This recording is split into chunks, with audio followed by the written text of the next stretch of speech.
Hey guys, tonight we begin somewhere strange, but oddly serene. The waves barely lap against the hull. The stars overhead flicker like gossiping gods. And you, well, you're lying on your back, on the deck of an old Greek trading vessel that smells faintly of cedar, salt, and regret. You're not the captain. You're not even an officer. You're just there, a crew member whose official job is something between rope coiler and person to yell at when the mast groans. The sea is calm and the breeze is gentle, but something doesn't feel right. There's a kind of tension in the air, like the moment just before a sneeze or a thunderstorm. You sit up, rubbing your eyes. The ship drifts in open water under a moon the size of your grandmother's serving plate. Somewhere off to the west, the sky is a bruised purple. There's no sign of land, no birds, no other ships, just you, some snoring sailors, and a cargo hold full of, actually, you're not quite sure. You were never told what you're transporting. All you know is that you haven't touched wine in 2 days. And that's starting to feel like a crime in this part of the Aegean. So, before you get comfortable, take a moment to like the video and subscribe. But only if you genuinely enjoy what I do here. And if you're listening from somewhere far away, drop your location and local time in the comments. I love knowing where in the world we're all nodding off together. Now, dim the lights. Maybe turn on a fan for that soft background hum. And let's ease into tonight's journey together. Back on the deck, you hear something creak, an old wood sound, like a tree complaining. You look around. The ship is mostly asleep. The helmsman is tied off the rudder and slumped onto a coil of rope. The stars above blink slowly. The sea breathes. And the hull sways with the kind of rhythm that could lull a warthog into a nap. But then you hear it again. That creak. You walk toward the sound, careful not to wake anyone. Your feet are bare against the cool planks. It's not cold, but there's something in the air, like the first whiff of ozone before a summer storm. The creak becomes a sigh, and then you see him, a figure. He's seated, almost reclining, near the stern, his back against a half barrel.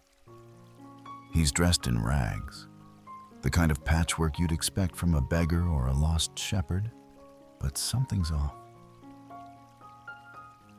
The fabric, torn and faded, glints faintly in the moonlight, as if it's woven with threads that don't quite belong to this world. His hair is long and dark, falling in waves that catch the breeze even when the sails do not. His feet are bare, and his skin glows faintly. You tell yourself it's just moonlight. You blink. He's still there. The stranger doesn't speak. He doesn't even look at you. But he knows you see him. You feel it, the way your chest tightens, the way your knees suddenly remember how tired they are. You consider calling out, maybe waking the helmsman, but you don't. Something tells you that would be a very bad idea. Instead, you step back, slowly, as if backing away from a sleeping lion. Historians still argue whether this moment, the appearance of a ragged stranger aboard a ship, is metaphor, morality tale, or based on an actual cultic myth spread among sailors who couldn't afford temple dues. But one thing's certain. This story has sailed through centuries, whispered from deck to dockside, and now it's found you. The rest of the crew doesn't stir. A bottle rolls softly across the deck, empty, somewhere below. A rat skitters. The stranger shifts slightly, his eyes still closed, his hands resting on his knees. You notice something odd. His hands are very clean. Not sailor hands. Not builder hands. These are soft, priest-like palms. The kind of hands that might bless a goat or play a harp, not patch a sail. You swallow. Then you look up and realize the stars have shifted. Not a lot, just noticeably. Enough that a seasoned sailor might mutter something superstitious. Time is doing something strange tonight. And the wind? It's died completely. The sails hang limp, like forgotten curtains in a ruined temple. Nothing moves, except the stranger's lips. He's smiling now. Not wide, not wicked, just a soft, knowing curve, like he's heard the world's punchline and is letting you in on the joke. You shiver, but not from cold. There's something in that smile that makes your skin remember every mistake you've ever made. Still, you don't move. You can't move. Then, somewhere deep in your memory, a story stirs. Something your grandmother whispered after too much honey wine. Something about gods who test mortals in disguise. About punishments disguised as gifts. About pirates, like you, who once tried to capture a ragged stranger for ransom. Spoiler, it did not end well for them. You glance around again. The sea is perfectly still. Too still. The moon hangs high, indifferent. And the stranger, this beautiful, terrifying, rag-draped man, finally opens his eyes. They're the color of ripe figs. Deep, dark, endless. You are very much awake now, and very much not in control. The stranger's eyes don't scan. They settle on you, like a coin pressed gently into the palm. Quiet, weighty, and full of meaning you don't quite understand yet. He doesn't speak. He just looks. And the look alone makes you feel like you've been read from spine to sternum. Then, finally, he blinks. Once, slowly, and leans his head back against the barrel like nothing happened. You breathe again. Didn't realize you were holding it, did you? There's a shuffle behind you, another crewmate stirring. Thalos, big guy, smells like pickled onions and pride. He stumbles out from beneath a canvas sheet and squints into the moonlight. His gaze lands on the stranger. "What's that?" he grumbles. You want to say? Don't ask that question, but your lips are still rebooting. Thalos lumbers over. He pokes the stranger's shoulder. No reaction. "Hey, you deaf or dumb, huh?" The stranger opens one eye again, looks at Thalos, then closes it. Thalos frowns and steps back. He's drunk. He's useless. Who brought this fool on board?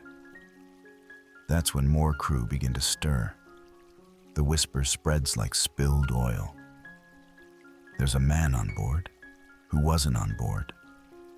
A stranger, a stowaway, a beautiful one, which makes it worse, somehow.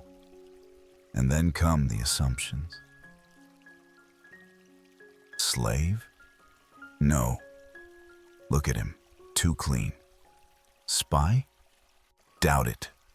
Doesn't even have shoes. Demon? Maybe. One of the men suggests tossing him overboard. Another says they should wait until sunrise and sell him when they dock, wherever they're docking, because no one quite remembers what their next port was supposed to be. The plan that eventually forms is simple. Keep the stranger bound until morning, then sell him. Easy money. And if he's really a god, well, they'll say sorry later. You stay silent, because something in your gut, some old fragment of instinct buried beneath too many shipboard meals and half-remembered prayers, says, this is not a man you bind. But you don't stop them. You watch as Thalos grabs a length of rope and moves toward the stranger, who still hasn't stood. He's just watching now, through half-lidded eyes, as if this entire mutiny of manners is a play he's already seen. And then something tiny happens. The wind shifts. Not much. Just enough to lift the stranger's hair off his shoulders. It floats for a moment, like it's underwater. A crew member reaches to help tie his wrists. The stranger exhales, and the wind dies. Like someone snapped their fingers. The air stills into a vacuum. Everyone feels it. A weird pressure. Like being beneath a bell jar. Your ears pop. Your teeth feel tight. And somewhere, deep below deck, the cargo groans. But the crew doesn't stop. The stranger is now half bound. His arms lightly tied with hemp rope. That's when he smiles. And this smile isn't gentle. It's the kind of smile you might see on a cat about to knock over your favorite mug.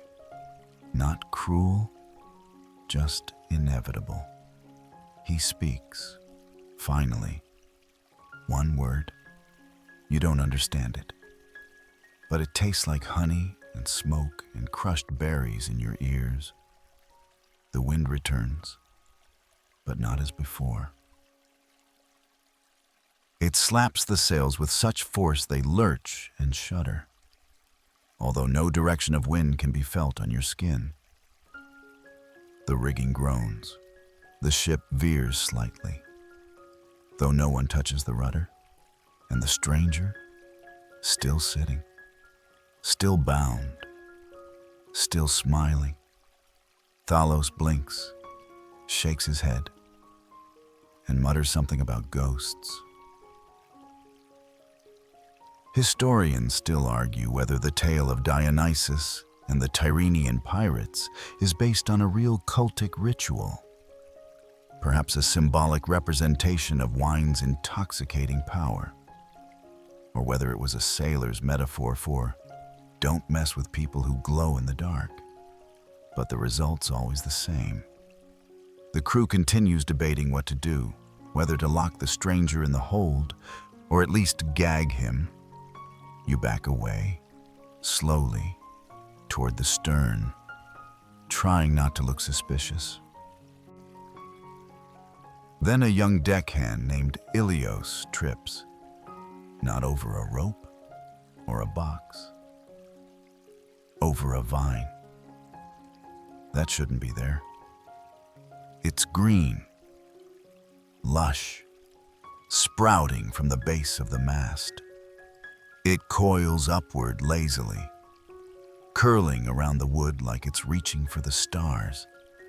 Another vine appears from beneath a barrel, then another, and then you smell it. grapes, sun-warmed, ripe, juicy. The scent hits like a tavern door swinging open. Wine. The stranger hasn't moved. He just hums. A low note, like a lullaby made from thunderclouds. The crew freezes. Vines now drip from the rigging. Bunches of grapes hang from the boom. One sailor screams when a leaf brushes his neck, and the ship is turning green. You look at the stranger again, and you realize he's no longer sitting. He's floating, only a foot above the deck, but unmistakably not touching it. His bindings are gone, dissolved like sugar. His rags fall away, replaced by robes of impossible color, deep plum, bright emerald, and accents of gold so soft they seem painted from candlelight. His head is crowned with ivy and fig leaves. His eyes are closed, his arms outstretched. And you? No one speaks. Not because they've agreed to silence, but because words have exited the scene. You stand there, barefoot, your heartbeat doing interpretive dance against your ribs, as the stranger, no, the god, floats just slightly above the deck, ringed in vines and haloed by grape-scented air. He's glowing, not like fire, not like moonlight, but like sunrise through a full wine glass. Soft, golden, dangerous. You feel a warmth spread through your chest. Not heat, warmth, like the first sip of wine after a cold day. Like a forgotten memory of someone who once laughed with you under a fig tree. And it clicks. Dionysus. The name slinks through your brain like a cat with secrets. The god of wine. Yes, but also of madness. Theater. Ecstasy. Transformation. Chaos wrapped in silk. You remember old stories, vague, half-drunk whispers about mortals who mocked him, about kings who tried to chain him, about pirates who thought he looked like easy coin. Guess how that ended? Around you, the ship begins to change. Vines snake across the railing. The figurehead sprouts ivy. The deck shimmers. Is it still wood or marble now? You can't tell. It's both. It's neither. You reach out to touch a vine. It curls around your wrist gently, like a lover's hand, and lets go. Meanwhile, Thalos, ever the brave idiot, draws his knife. Back, demon! Dionysus opens his eyes. Thalos is now a dolphin. There's no dramatic shimmer, no flash of light, just a wet slap and a very confused squeak. Where once stood a burly man with a bad temper and worse manners, now flaps a sleek, gray creature on the deck, flailing in place, eyes wide in marine horror. Someone screams. Someone else claps. You just blink. The rest of the crew is torn. Some drop to their knees in reverent terror. Others leap overboard, preferring uncertain death by ocean to whatever poetic justice is unfolding here. The god watches, not with cruelty, just observation, as if grading a play. Then, a sound. Laughter. Nastes, rolling, delighted. Dionysus is laughing, not mockingly, but with genuine amusement, like a child watching a duck wear a tiny hat. He gestures with one hand, and the ship tilts slightly, but the sea beneath remains still. More sailors are transformed, not violently, just shifted. A shimmer, a twist, a slippery blur, and where once there were men with names and debts and back pain, now dolphins squeak and flap and slither toward the edge. Some make it into the water. Others are lifted by invisible hands and gently tossed like skipping stones. You stand there, still human, for now, and you understand. This isn't punishment. Not entirely. It's theater. This god lives for drama. Historians still argue whether the tale of Dionysus transforming pirates into dolphins was a metaphor for divine mercy, giving pirates new life in a purer form, or a warning against the arrogance of mortals who fail to recognize the divine in rags. But either way, it's happening. The sea is now filled with dolphins, not just the new ones. Dozens more have appeared, surfacing, chittering, spiraling around the ship in a joyous ballet. They leap like acrobats. The moon catches on their skin like polished pewter. And the sound, it's not squeaks, not exactly. It's music. The ship now resembles a floating vineyard. Grapes dangle from every beam. Wine sloshes gently in bowls that definitely weren't there before. The sails are silk. The mast is a cypress tree. And Dionysus, he beckons you. You hesitate. Just a moment. You weren't even involved in the whole kidnap the god thing. You didn't tie him up. You didn't suggest selling him. But you also didn't stop them. You step forward. He extends a goblet. Where did he get it? Doesn't matter. It's carved from amethyst and filled with wine that smells like summer and endings. You take it. You sip. And time folds. For a moment, just a blink, you're not on a ship. You're in a forest clearing lit by starlight. You're dancing, not alone. Not with people, exactly. Satyrs, maybe. Nymphs, shadows that giggle. Leaves spiral in the air, and there's music made from breath and bark and heartbeat. You laugh. You cry. You become something else. Then you're back on the deck. The goblet is empty. The ship is still. Dionysus is gone. Just gone.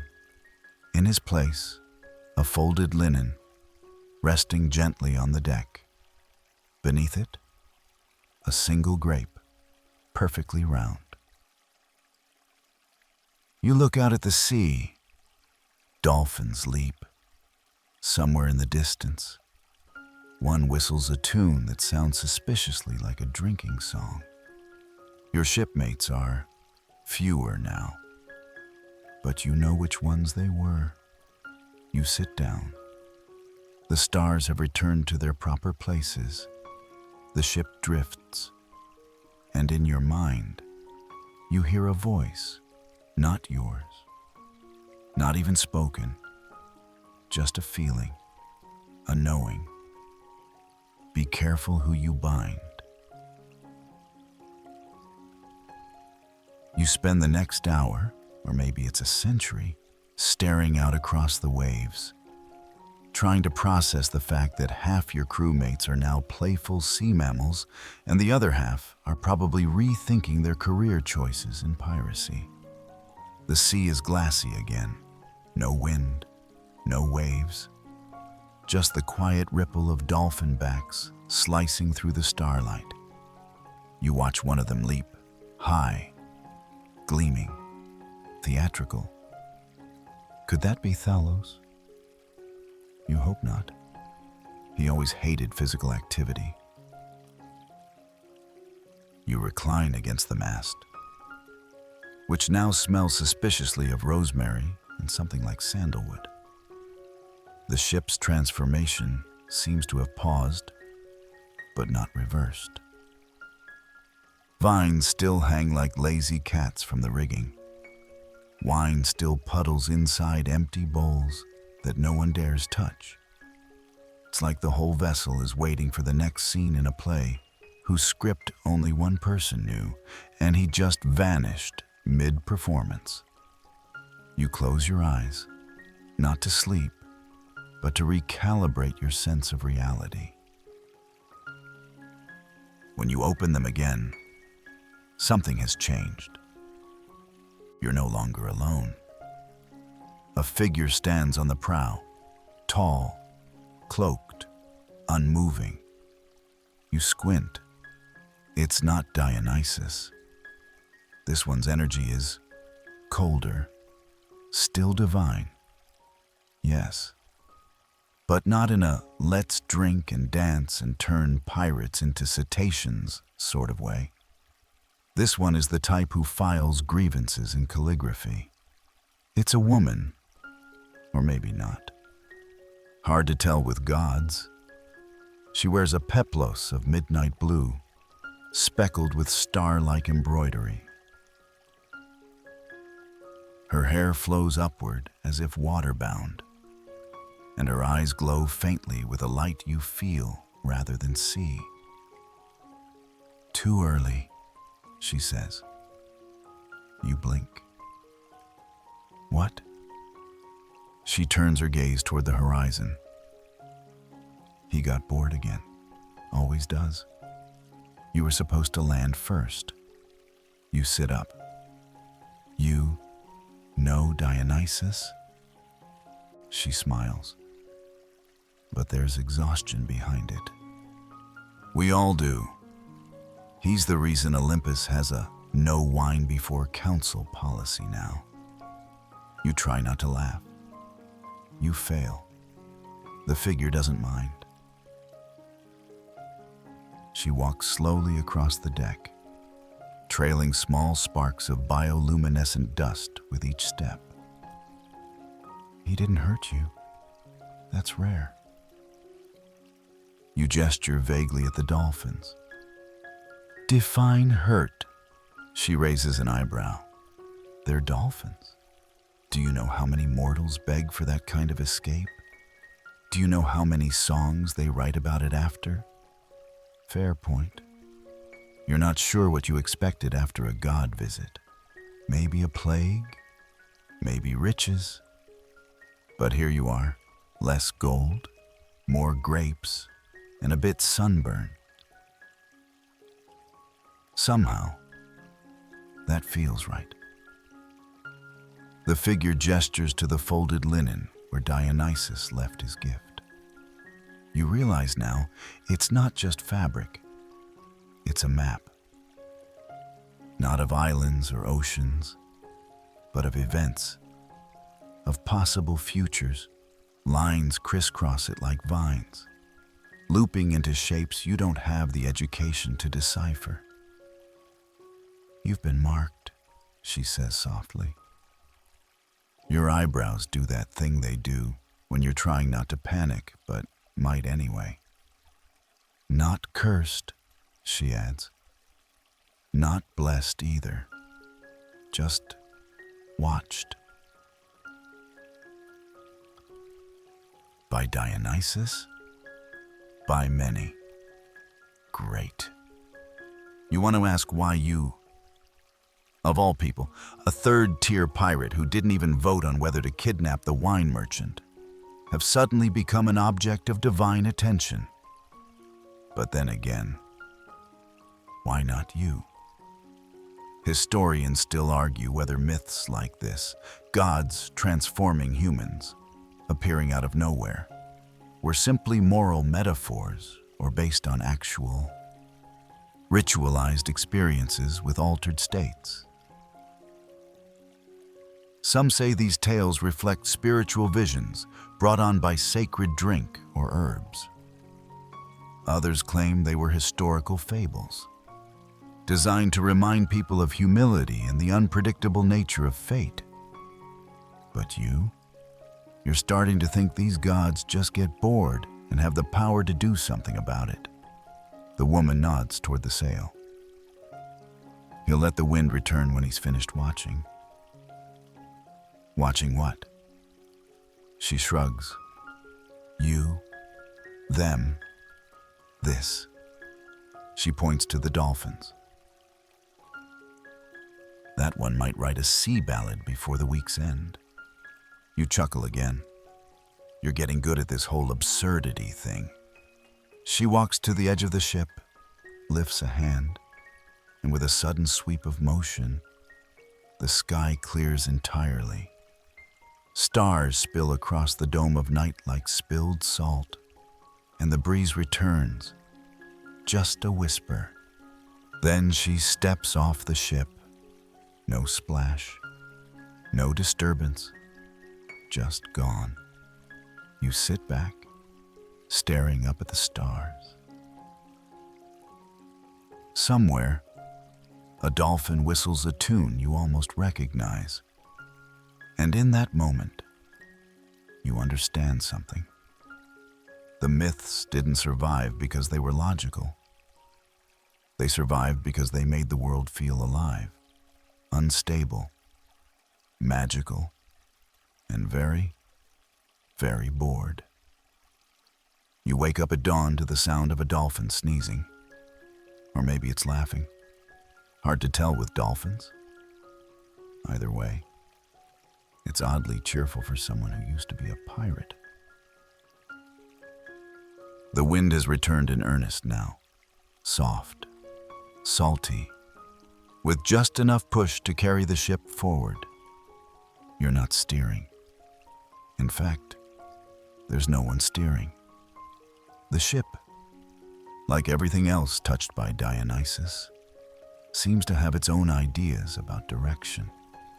You stretch, slowly, your back cracking like a poorly maintained temple door. The map Dionysus left is still there beside you, glowing faintly in the low morning light. It hasn't faded, hasn't aged. Just sits there like an invitation you haven't decided whether to open. You look around. No crew, just dolphins, leaping, spinning, occasionally diving like they're late to a very important underwater meeting. You're alone on a ship designed for 15, and yet you don't feel lonely. Maybe it's the breeze. Maybe it's the smell of sea foam and overripe grapes. Or maybe you've lost your mind in the most relaxing way possible. The sails billow above you, deep purple now, trimmed with gold. Not the kind of fabric you had before. This is theatrical fabric, the kind that should announce a god's arrival, or at the very least, the entrance of a particularly sassy choir. As you lean over the side to splash seawater on your face, you catch a glimmer of something beneath the surface. Eyes, many of them, staring upward. For a split second, you wonder if it's more dolphins, or maybe sea nymphs, or perhaps the ocean's equivalent of nosy neighbors, but then they vanish. Not in fear, but in that casual, we were just passing by kind of way. You dry your face on your sleeve and mutter, sure, why not? The horizon is now in sight, a thin line of pale sand and jagged rocks. An island, or maybe a mirage, But given everything you've seen, you decide to assume it's real until proven otherwise. The ship glides toward it, unbothered. The rudder shifts gently without your input, and you start to feel less like a captain and more like cargo. You tie the map to your belt and ready the small rowing skiff dangling from the side. If nothing else, a quick paddle might restore a sense of agency.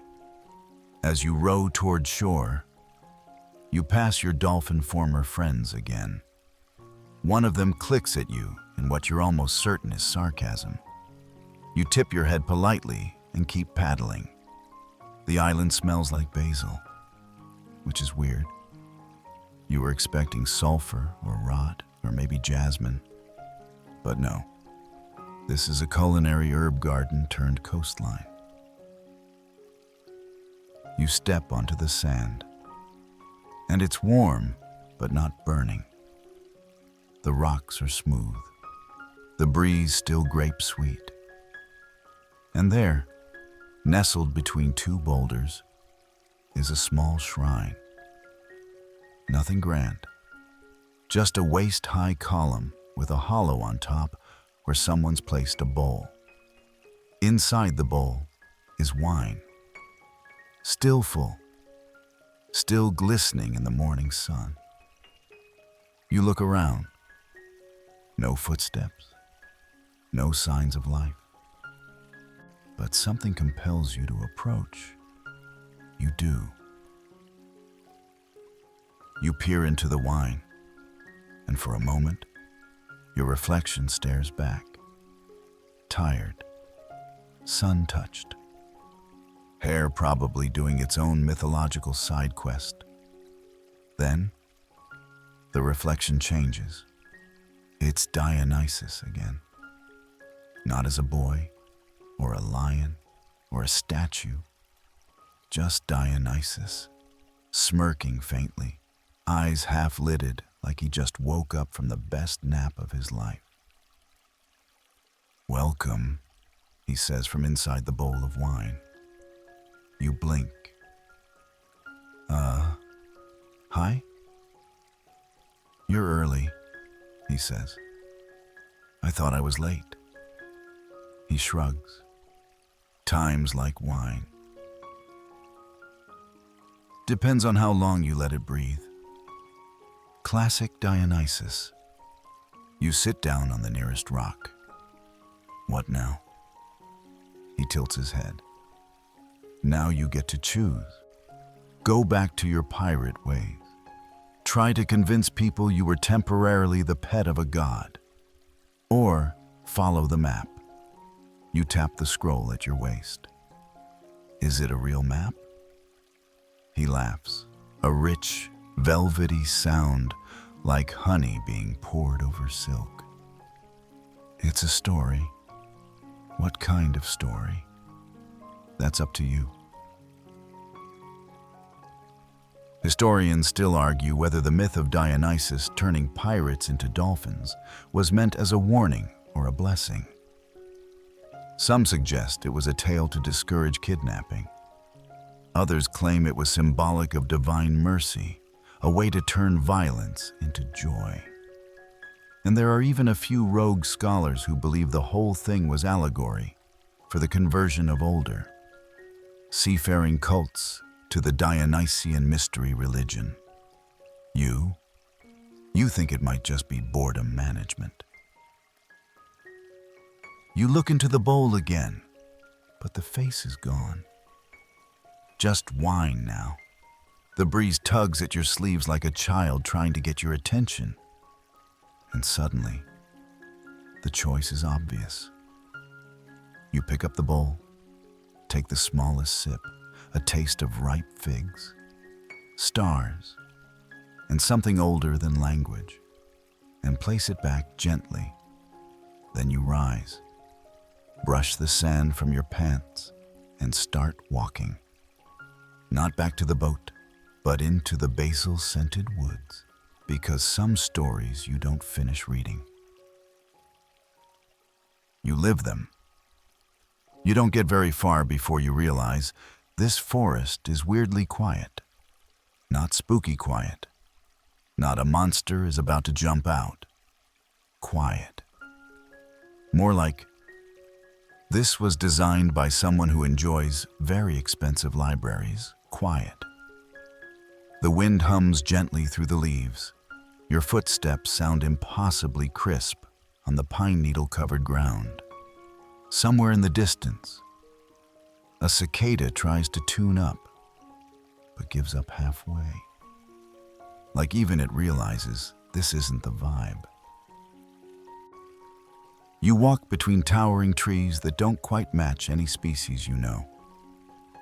Their bark is the color of cinnamon, their leaves shaped like little hearts.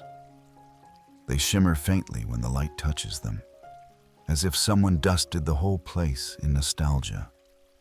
Occasionally, you see little altars carved into the trunks, offerings of figs, coins, feathers, tiny amphorae filled with something that smells like roasted dates. This is no ordinary forest. This is a mythological forest. You press on, following a barely there trail that curves gently uphill. And then, because of course, there's a goat, just standing there, blocking the path, staring at you. You stop. It stares harder. This is not your average goat. First, it's wearing a wreath of ivy. Second, its horns are gold. Not golden colored, actual shiny, reflective gold. And third, it does a little head tilt that screams, "I know something you don't." You raise a hand in greeting. "Hey, nice horns." It bleats softly, then turns, walks off the path, looks back. Of course you follow. The goat leads you through a denser part of the forest now, where the light filters down like melted honey. Vines dangle lazily from branches, and somewhere nearby, you hear water, a trickle, then a bubbling stream, then laughter. Real human laughter. You duck beneath a low branch and step into a clearing, and promptly question every assumption you've ever made about napping in public. Because the clearing is full of people, or at least, mostly people. Some have vines braided through their hair, some have goat legs, some wear crowns made of laurel or wine corks. One particularly jolly figure has an entire amphora balanced on their head like it's a party hat. Welcome to a Dionysian revel. And no, you're not hallucinating. You're just inside a story. The group doesn't notice you right away. They're busy. Singing, dancing, eating figs directly from the tree, pouring wine that somehow never runs out. But eventually, a satyr spots you. He grins, wide, too many teeth, and raises a clay cup in greeting. "Traveler," he shouts. "You missed the poetry round." You blink. "Sorry, I didn't know there was a sign-up sheet." Next one's in. "Time," he says, utterly unhelpful, and winks. A woman with ivy woven into her dress beckons you over. "Come sit. The food is still warm." The riddles are still unanswered. The olives are extra briny today. You hesitate, because you're still not entirely sure this isn't some elaborate kidnapping disguised as a themed picnic. But eventually, you sit. The food is warm. The riddles are terrible.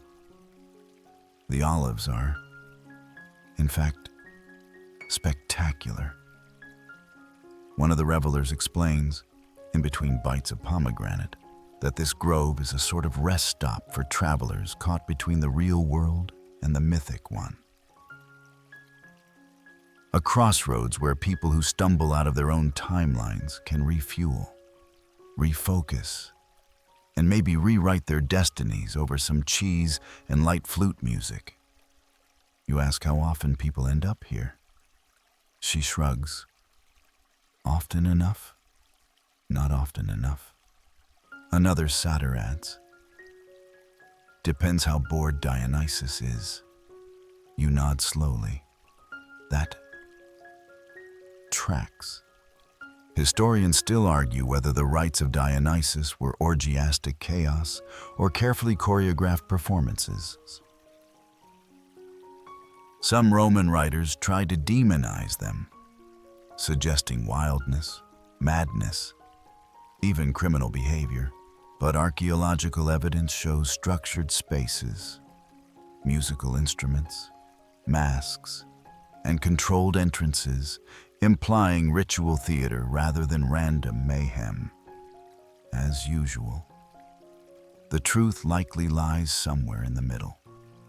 You lean back against a tree and close your eyes, just for a second. The ground is soft, like moss grew specifically to support your spine. The air smells of fig sap and roasted pine nuts. Someone starts singing in a language you don't recognize, but your bones understand. You breathe deeply. Time unspools. Someone gently taps your shoulder. You open one eye. It's the goat again. You sigh. Am I being summoned? The goat gives the world's tiniest nod, which, for a goat, feels like a full PowerPoint presentation. You stand, stretch, thank your new party friends for the hospitality, and follow the goat again, this time up a narrow path that leads out of the grove and toward a ridge that overlooks the sea. The sun's lower now, golden, melting over the waves. At the top of the ridge, you find something strange. A door, freestanding. No walls, no frame. Just a single ancient-looking wooden door with bronze studs and a handle shaped like a bunch of grapes. Naturally, you try the handle. It opens. And behind it, a staircase. Going down. You look at the goat. It blinks. You look at the sunset. You sigh. And then you step through. Because you're starting to understand how this story works. The staircase creaks under your feet, not in a scary way, but like it's genuinely surprised to be used. Each step is worn in the middle, as though thousands of sandaled feet have passed this way over centuries. You run your hand along the wall as you descend. It's cool and curved, carved directly into the cliffside, and smells faintly of salt and lemon oil. Somewhere above you, the door clicks shut. You pause, momentarily considering how poorly this would go in a horror movie. Then again, this is ancient Greece. The horror tends to come later, usually disguised as a gift from the gods or a very aggressive swan. The stairs keep winding down until you reach a small landing, no bigger than a bedroom. There's a low table set in the center with 3 chairs. On the table, oddly enough, is a small wooden model of a ship. No sails, just the hull and oars carved with surprising precision. Sitting in one of the chairs is a man with a sort of beard that suggests wisdom, confusion, and maybe a fondness for olives.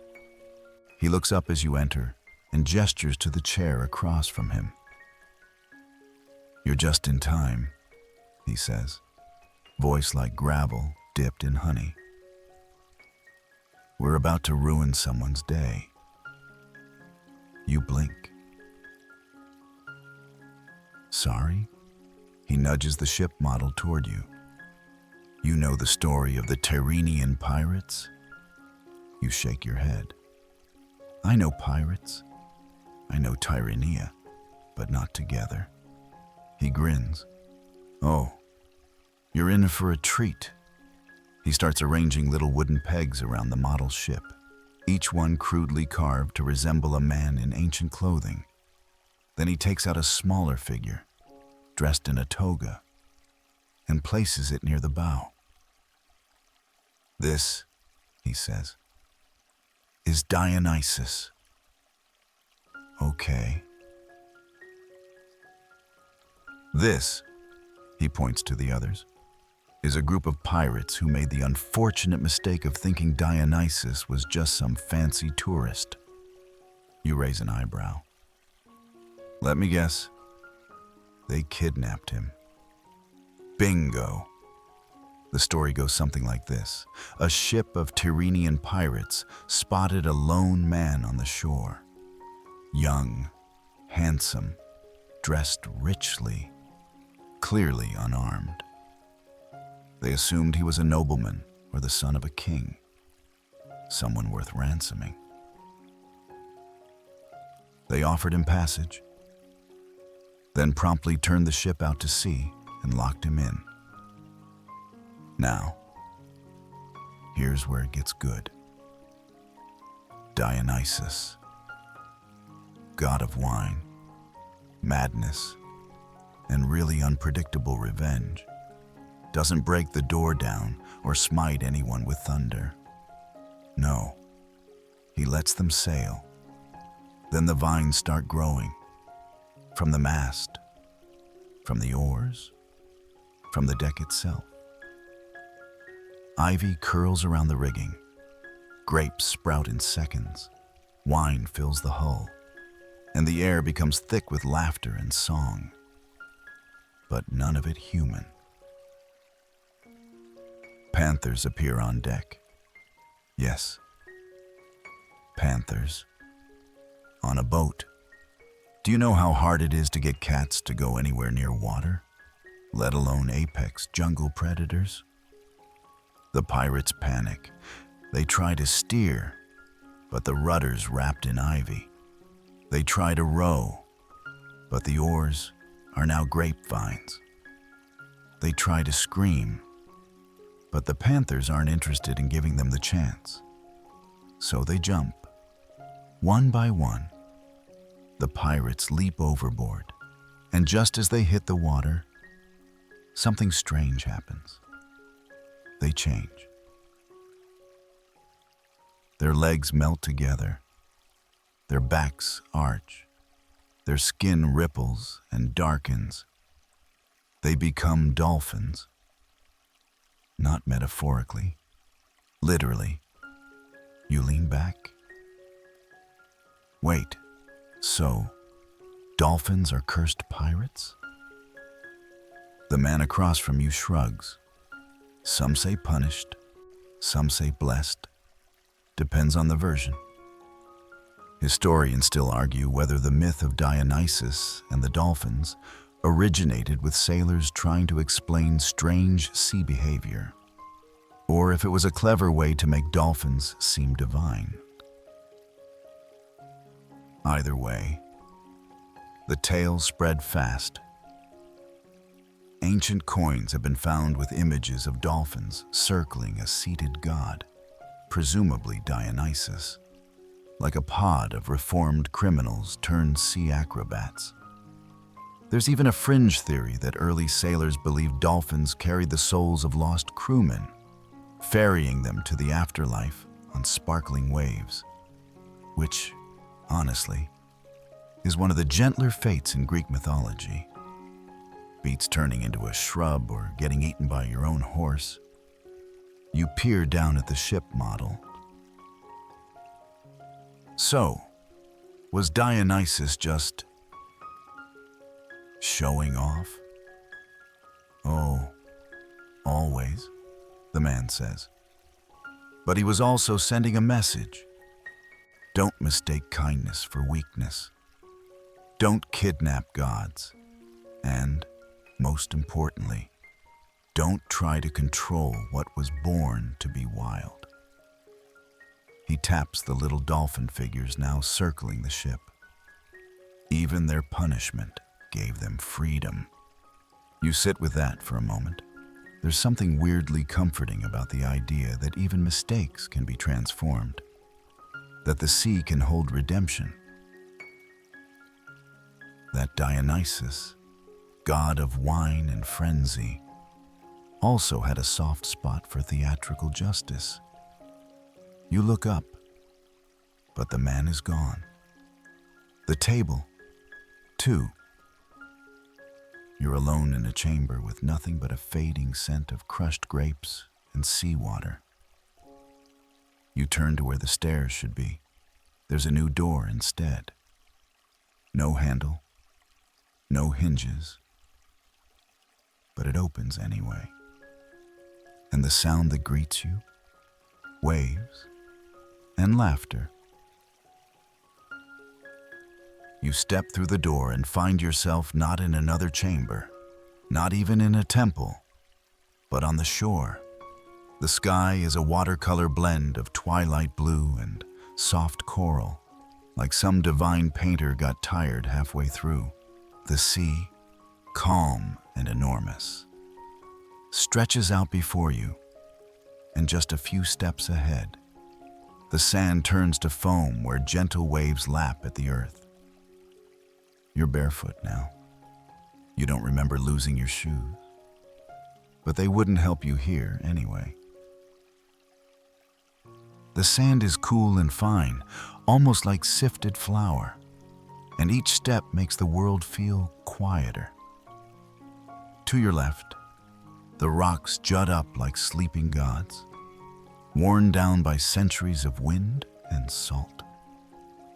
To your right, a curve of beach leads toward the darkening silhouette of a fishing village, where chimneys puff faint spirals into the cooling air.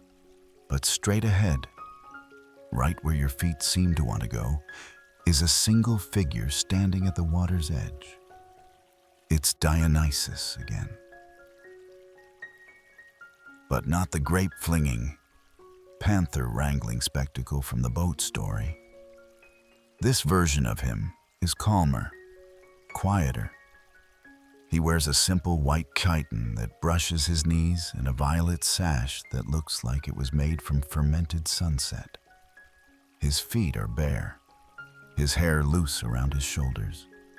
He's tossing pebbles into the sea, not skipping them, just letting them drop and vanish with soft plunks. You stand beside him without speaking. You don't need to. This is the kind of silence that welcomes company. Eventually, he says, you know they still follow the ships? You glance at him. The dolphins, he continues. They remember what they were, not in the way we remember birthdays or old arguments, but in their bones, in their patterns. They circle ships not because they want to be close to people, but because they're still drawn to what they were trying to escape. I'm being sorry word. You look out over the water, and sure enough, just beneath the glassy surface, dark shapes arc and twist.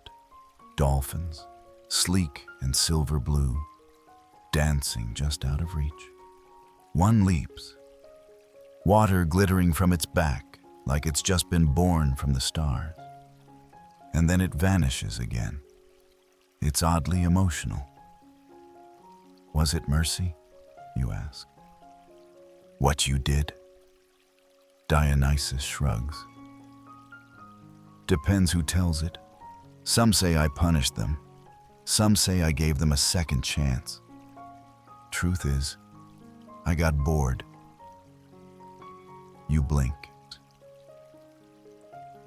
You turn pirates into marine mammals because you were bored? He chuckles, not unkindly. Wouldn't you? The sea was dull that week.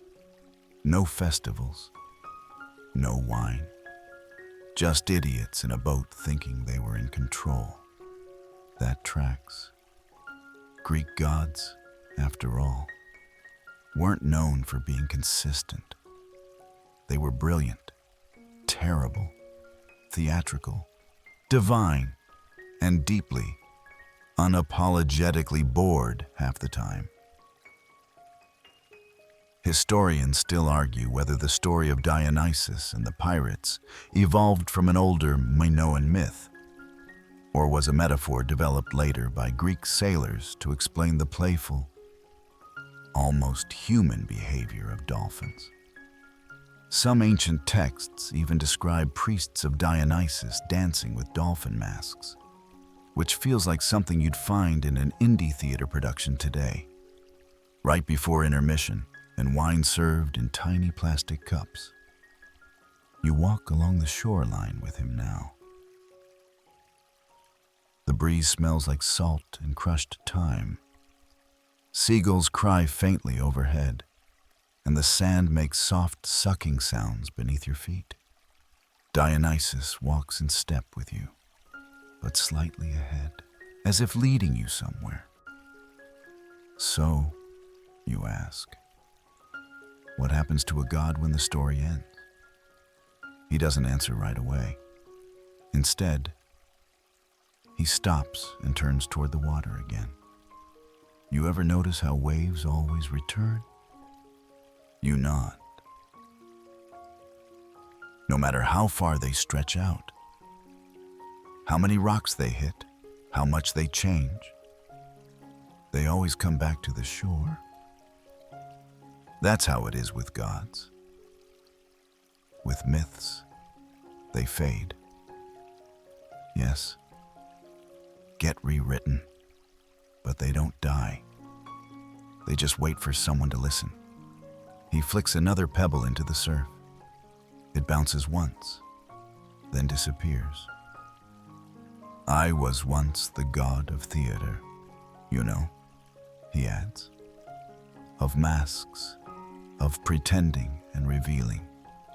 And sometimes, when you wear a story long enough, it becomes you. That hits harder than expected. You think of all the stories you've heard growing up, of heroes and monsters and gods disguised as strangers, of punishments and redemptions, banquets and betrayals. You think of how myths aren't just explanations. They're reflections, filters, ways to process the chaos of being human. Dionysus seems to hear your thoughts because he smiles. You don't need to believe every word, he says. Just walk with it a while. Let it whisper. Let it stir. He kneels suddenly, cups his hand in the surf, and lifts a small, round stone into the fading light. A dolphin carved into it, old, worn smooth by time, but unmistakable. He presses it into your hand for the journey, then he vanishes, not with a flash, not with thunder, just gone. The sun finally slips beneath the horizon, and the sea reflects a sky full of myth-colored clouds. You turn, clutching the stone, and walk toward the village lights that twinkle like stars reflected on land. You reach the edge of the village just as the first lanterns are being lit. The glow is soft, golden oranges and dusty ambers, like fireflies trapped in glass. There's a smell here that brings an odd comfort, fresh bread, salt air, and the faintest trace of olive oil warming on stone. You don't knock on any doors. You don't need to. The village isn't for talking. It's for remembering. You wander down a narrow, cobbled path, the kind where the stones are so old, they've settled into the shapes of ancient feet. Your own footsteps fit into the grooves like puzzle pieces. The buildings around you lean slightly inward, whispering to each other over your head. The walls are whitewashed, cracked in places, their wooden shutters painted in fading sea greens and cobalt blues. A cat watches you from a windowsill, unmoving except for the flick of its tail. It knows you're just passing through. A courtyard opens up ahead, and in the center of it, there's a fountain, its water trickling with deliberate patience. Around it, worn benches curve like a parenthesis holding a forgotten story. You sit. This is where the next tale begins. But it's not yours, not directly. It belongs to a group of men who once came here, centuries ago, clutching stories like wine jugs, leaking, unsteady, full of sweetness and contradiction. These men were playwrights, philosophers, tricksters, some famous, others long lost to the dust of amphitheaters and bad reviews.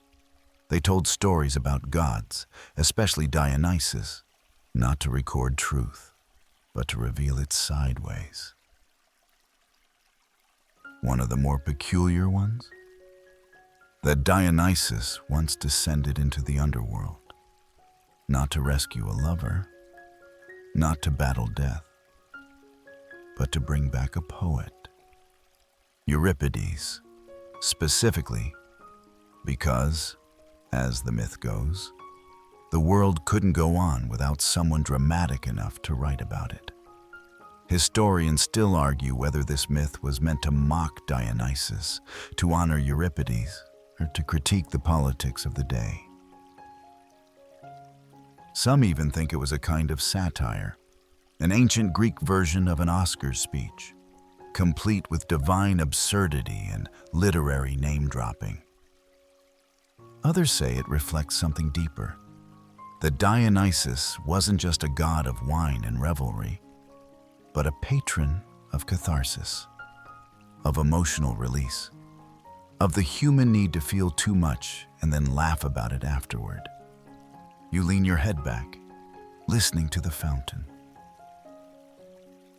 The myth continues. Dionysus travels to Hades, faces off with guards, bribes Charon, negotiates with Persephone, and finally convinces the rulers of the dead to release Euripides, because the living world had grown dull, and only a poet could fix it. Let that sink in. The god of theater arguing with death over creative talent. It's oddly relatable. You picture a producer today, standing in a dark green room somewhere between networks and the abyss, begging for a rewrite on the human condition in the village square. You start to notice more symbols, small painted amphoras on door frames, a crumbling mosaic of a lyre beneath your feet, ivy creeping up a column with the patience of myth. Dionysus is everywhere, if you know where to look. He's the god of excess, yes, but also of rebirth, of masks, of moments where you pretend so well you become something new. A young woman passes by carrying a basket of figs. She doesn't acknowledge you, but you feel seen anyway. Not by her, but by the place. You whisper to no one in particular, "Why bring back a poet?" And a wind answers, because stories keep the gods alive. You think about how many versions of Dionysus there are, bearded and wild, youthful and soft, furious, tender, vengeful, forgiving. He's a god of contradiction, and perhaps that's his truest form, not fixed, not definable, but fluid, like wine poured into different cups, always the same, always different. You remember now a quirky fact you once heard, that in some ancient Greek plays, Dionysus was portrayed as comically drunk, slurring, stumbling, ridiculous, but never weak, because even at his most absurd, he was still divine, still powerful, still the only one in Olympus who could laugh and cry in the same breath and make it holy. That's what brought him to the underworld. Perhaps not to fetch a poet for applause, but because the world above had forgotten how to feel. You rise from the bench and walk toward the edge of the village. The road curves upward, and from its crest, you see the sea again. Dark now, but pulsing faint silver from the moon's reflection. And somewhere in that reflection, dolphins leap. You smile, not because it's magical, but because it makes sense in a way only myths can. Behind you, the village breathes. Before you, the road continues. And in your hand, wait. When did you start carrying a fig? You don't remember taking it from the basket, but it's here, ripe, sticky with juice. You bite into it, and the taste is ancient, sweet, slightly fermented, exactly like a myth. You begin walking again, the fig syrup still lingering on your tongue, a reminder that sweetness and strangeness often go hand in hand in Dionysian tales. The path curves gently through olive groves now, their branches casting long spider-web shadows in the moonlight. Somewhere in the distance, a goat bleats, then goes quiet, as if remembering it had nothing important to say. And then you see it. A low stone amphitheater, almost swallowed by wild time and time itself. The marble seats are cracked, but not broken. Lichen has crept up the stage's edge, and weeds have sprouted between the steps like audience members who never left. You descend slowly, your sandals brushing dry earth, each step echoing like applause from another century. You take a seat near the middle, just where the acoustics would be best, and you wait. You don't know what for, maybe nothing, maybe everything. But of course, in a myth, the waiting is always part of the magic. Then a flicker. At first, it's just the wind rustling the trees beyond the theater. Then something more, a shimmer, like candlelight on water. You blink. There is now a figure on the stage. He's barefoot, draped in robes the color of red wine and sunset bruises. His hair is wild, tangled with ivy and golden leaves. In one hand, he holds a thyrsus, a staff tipped with a pine cone and wrapped in vines. His other hand lifts in greeting, or warning, or both. This is Dionysus. And he's smiling? You're not sure what you expected. Perhaps a thunderclap, a wine-fueled tantrum. But no, he seems amused, relaxed, even, like someone who knows he's about to throw the weirdest dinner party of your life and can't wait to see how you react. Historians still argue whether Dionysus originated as a Greek god or was adopted from older, wilder, Eastern rituals. There's evidence he came from Thrace, or even farther, some say India. Wherever he came from, he never quite fit into Olympus like the others. Too emotional, too unpredictable, too human. And that's the point, really. He's the god who lets you lose yourself to dance, drink, cry, laugh, love, rage, and then emerge from it all.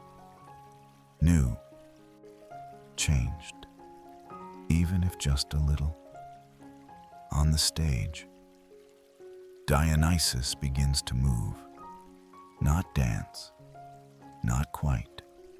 It's more like a sway, a suggestion of rhythm. His thyrsus traces a lazy circle in the air, and behind him, shapes begin to form. Figures. They emerge from the edges of the stage like smoke coalescing into bone and skin, satyrs with goat legs and mischievous eyes, maenads, wild-haired women with tambourines and eyes that sparkle with unspoken truths, a chorus of chaos and freedom and noise. You realize this isn't a play. This is a ritual. You're watching the sparagmos, the sacred madness, the ecstasy, the letting go. And then it shifts. The scene calms. The satyrs sit. The maenads hum lullabies instead of howls. And Dionysus, he walks forward, straight to the front of the stage, and sits cross-legged like a bored student. And he begins to tell a story, not with words, not with gestures, but with presence. You feel the tale forming in your mind, as if he's placing it there, like a grape between your lips.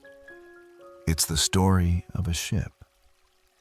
A small vessel, manned by pirates, tough, weather-worn, probably not very good at reading maps. They see a young man wandering the coast and think, easy money. He's delicate. He's soft. Probably rich. So they kidnap him. They don't know, of course, that he's a god. That their captive could turn the sea into honey, or the sails into serpents with a blink. They just tie him up and plan to sell him. Silly pirates. The boat drifts into deeper water.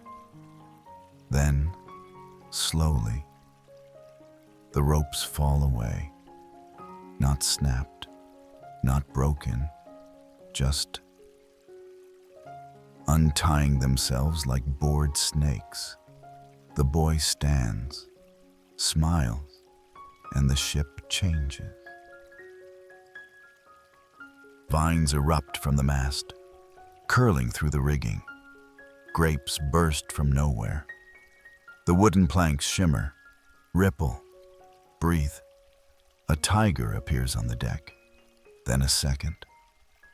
One pirate jumps overboard. Another is too drunk to notice the dolphin tail already sprouting from his leg.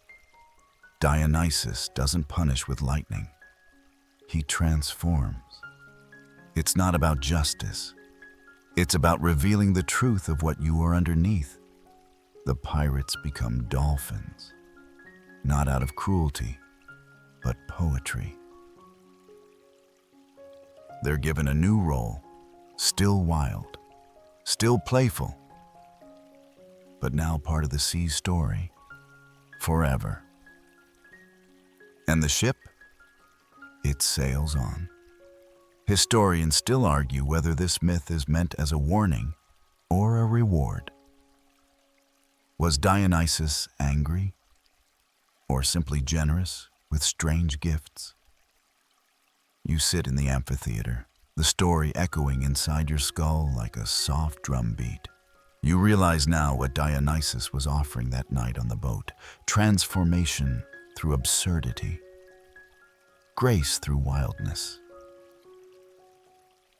A second chance, flippered and squeaking. Sure, but a second chance nonetheless.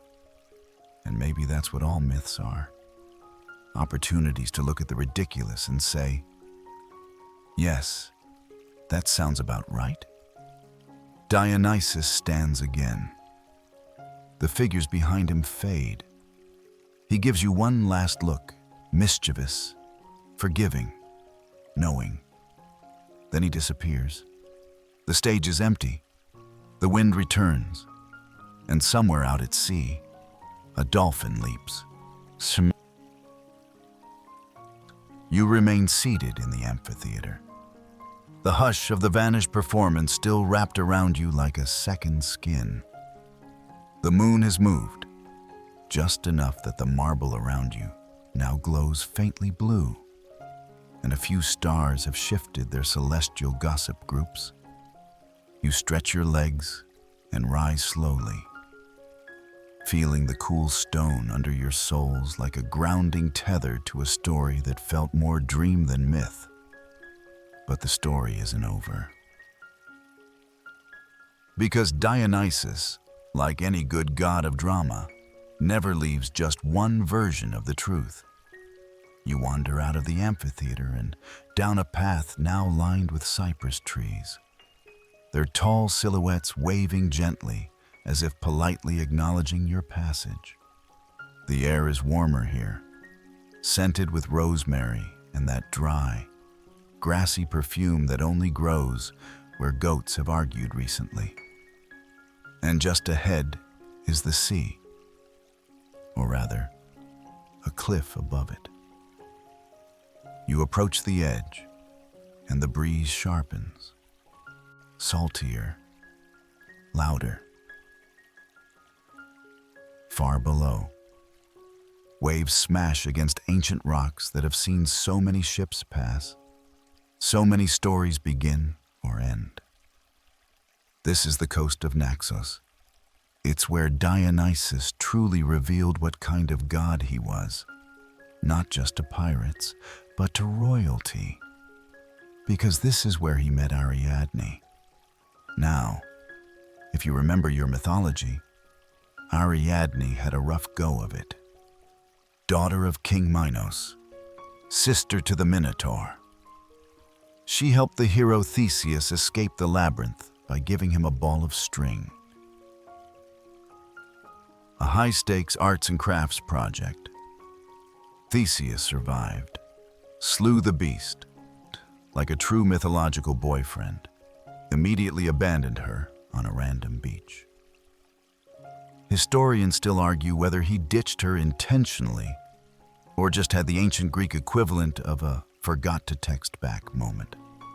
Either way, she woke up on Naxos, alone, betrayed, and deeply unimpressed with her life choices. But that's when Dionysus arrived. Not in a chariot, not with fanfare, just appeared. Some stories say she was weeping when he found her. Others say she was ready to build a raft and chase Theseus down with a very sharp olive branch. But all agree, Dionysus didn't pity her. He adored her. He saw Ariadne not as a cast-off, but as a queen. You picture the two of them now, standing at the cliff's edge, the sea crashing below, the stars above. Dionysus offering his hand, not to rescue her, but to invite her to rule with him. And she said yes. It wasn't a grand wedding. No golden thrones or winged horses, just moonlight, waves, and a vine that grew suddenly between their feet, curling up like it was trying to hold their hands too. You sit near the same edge now, your legs dangling over centuries. You can almost see her, Ariadne in a simple linen dress, wind pulling her hair. Her eyes still suspicious from heartbreak, but softening in the presence of a god who respected chaos as much as she did. Dionysus gave her more than love. He gave her immortality. According to the myth, he placed her wedding crown into the heavens, where it became the constellation Corona Borealis. That faint curve of stars you see just above the horizon, that's her tiara, sparkling still, not a monument to her sorrow, a tribute to her survival. And that's very Dionysus, isn't it? To take the messy, abandoned, unheroic chapters and make them shine. You lie back in the grass now, the cliff safely behind you. The ground is uneven, warm in places, and you think you might be crushing wild thyme with your shoulder. It smells like kitchen shelves and late summer dinners. A breeze brushes your face again. You wonder how many other myths start with someone left behind. How many heroes we never heard of because they weren't the ones with the sword or the string. And yet, here you are, still hearing Ariadne's story, still feeling her presence in the stars. The Greeks didn't just tell stories. They rewrote endings. They took the footnotes, pirates, outcasts, abandoned lovers, and gave them epilogues worthy of gods. That's why Dionysus is so strange, so wonderful. He doesn't destroy your old self. He gives it a second act. And as you listen to the waves below and the rustle of cypress above, you realize maybe that's the real reason he turned pirates into dolphins. Because even the worst mistakes can become something beautiful, playful, even free. You smile, eyes closed, and imagine a dolphin leaping through moonlight, its arc tracing the same curve as Ariadne's crown. One lived in water, the other in stars. Both forgotten, both transformed, both eternal.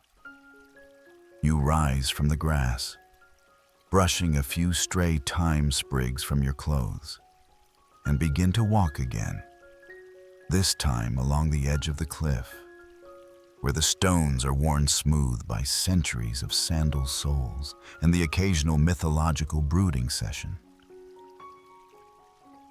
The sea murmurs far below like it's still trying to figure out the ending of someone else's tragedy. You don't know it yet, but you're heading toward the remnants of an old temple. Its columns are broken and leaning, draped in vines that seem far too poetic to be accidental.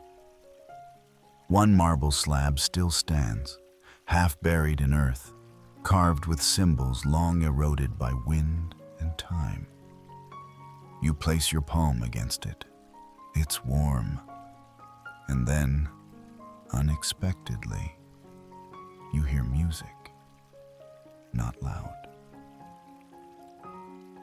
Just a few notes drifting from behind the columns, as if someone had tuned a lyre and then wandered off mid-melody. You follow the sound around the rubble and find no musician. Just a breeze weaving through reeds, playing nature's version of a lullaby. This is a place where Dionysus was once worshipped. But unlike the grand temples of Athens or Delphi, this one feels personal, intimate, like it was never meant for crowds. Just a few devotees, maybe a family, maybe a traveler who needed something less structured than Zeus's lightning bolts or Apollo's perfection, because Dionysus didn't require temples. He required presence. You sit on a fallen column now, legs swinging, eyes scanning the horizon, and you think about how different this god is from the others. Not just because he liked wine or had a flair for drama, but because he made space for those who didn't fit anywhere else. He didn't demand discipline like Athena. He didn't punish pride like Artemis. He welcomed the messy, the joyful, the grieving, the confused, the you. And yet, there was discipline in it, too. A different kind. The discipline of letting go, of knowing when to laugh, when to cry, when to pour another cup, and when to walk away. Historians still argue whether Dionysus was originally a foreign god imported into Greece from Thrace or Phrygia, or whether he had always been there. Simply ignored until the Greeks were ready to embrace the chaos. Some say his wild nature made the Olympians nervous. Others claim he was once mortal, ascended to godhood after a life of wandering and revelation. But perhaps the confusion is the point, because Dionysus wasn't a god of answers. He was a god of permission. Permission to feel deeply, to celebrate without shame, to mourn extravagantly, to wear ivy in your hair and sing off-key under the stars, to be human, flawed, brilliant, awkward, and still divine. You lean back on your hands and watch the light shift. A few clouds have drifted in, thin and silver, like someone accidentally spilled moonlight across the sky. Behind you, an owl hoots. In front of you, the sea throws up one last dramatic wave just to get your attention. It crashes louder than the others, spraying mist high into the air like applause at the end of a very good monologue. You chuckle softly. Dionysus would approve. And then you remember the pirates, not the dolphin part, but the moment before, when they thought they had captured a drunk, harmless traveler, when they laughed, when they tied him up and bragged about the gold they'd make, when the ship was still just a ship and not a floating hallucination of vines and wild animals. What made Dionysus wait? He could have revealed himself immediately, transformed them the second they laid a hand on him. But he didn't. He watched. Just like he watched Ariadne. Just like he watches you now. From behind that moonbeam, or just outside your peripheral vision. Probably leaning on a column and sipping from a cup that never empties. And maybe that's his secret. He waits. He waits for people to see themselves clearly, to confront what they are. To notice the vines creeping up the mast, the tiger licking its paw where the rudder used to be. He waits for the moment when illusion becomes unbearable. And then he shows them something else, something wild, something beautiful, something like truth. You close your eyes and imagine being on that ship, the laughter dying, the silence growing, the heat building, and then whale song Or is it a flute? A chorus of ivy leaves rustling like applause. A god sitting calmly, watching you realize you're not in control anymore. And somehow, you're okay with that. You open your eyes. The sea is calm again. The breeze is back to being just a breeze. But something has shifted. And as you stand and walk once more through the ruins, you realize you've become one of Dionysus's pilgrims.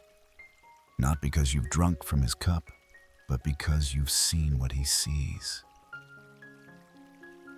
The beauty in the chaos, the sacred in the discarded, the transformation in the waiting. And somewhere out there, a dolphin leaps. Not out of joy, but because it remembers. You keep walking, bare feet pressing gently into the wild grass, now taking over the old stone paths. The broken temple slowly disappears behind you, becoming just another silhouette in the landscape of nearly forgotten truths. Ahead, the hills begin to slope downward, opening toward the shoreline again, and in the distance, you hear water lapping rhythmically against something, wooden, perhaps a dock, a boat, or maybe just the memory of one. As you descend, the air thickens with the salt of the sea and something else. Grapes? You wrinkle your nose. It's not a vineyard scent exactly. It's older, like crushed wine left too long in the sun. Sweet and a little sour. Dionysian. At the foot of the hill, nestled between two outcrops of rock, is a cove so quiet it seems protected not just by stone, but by myth itself. And there, bobbing lazily in the tide, is a ship. Not a grand one, just a modest, open-decked vessel. The kind pirates used when they didn't want to pay port taxes. You can almost see them.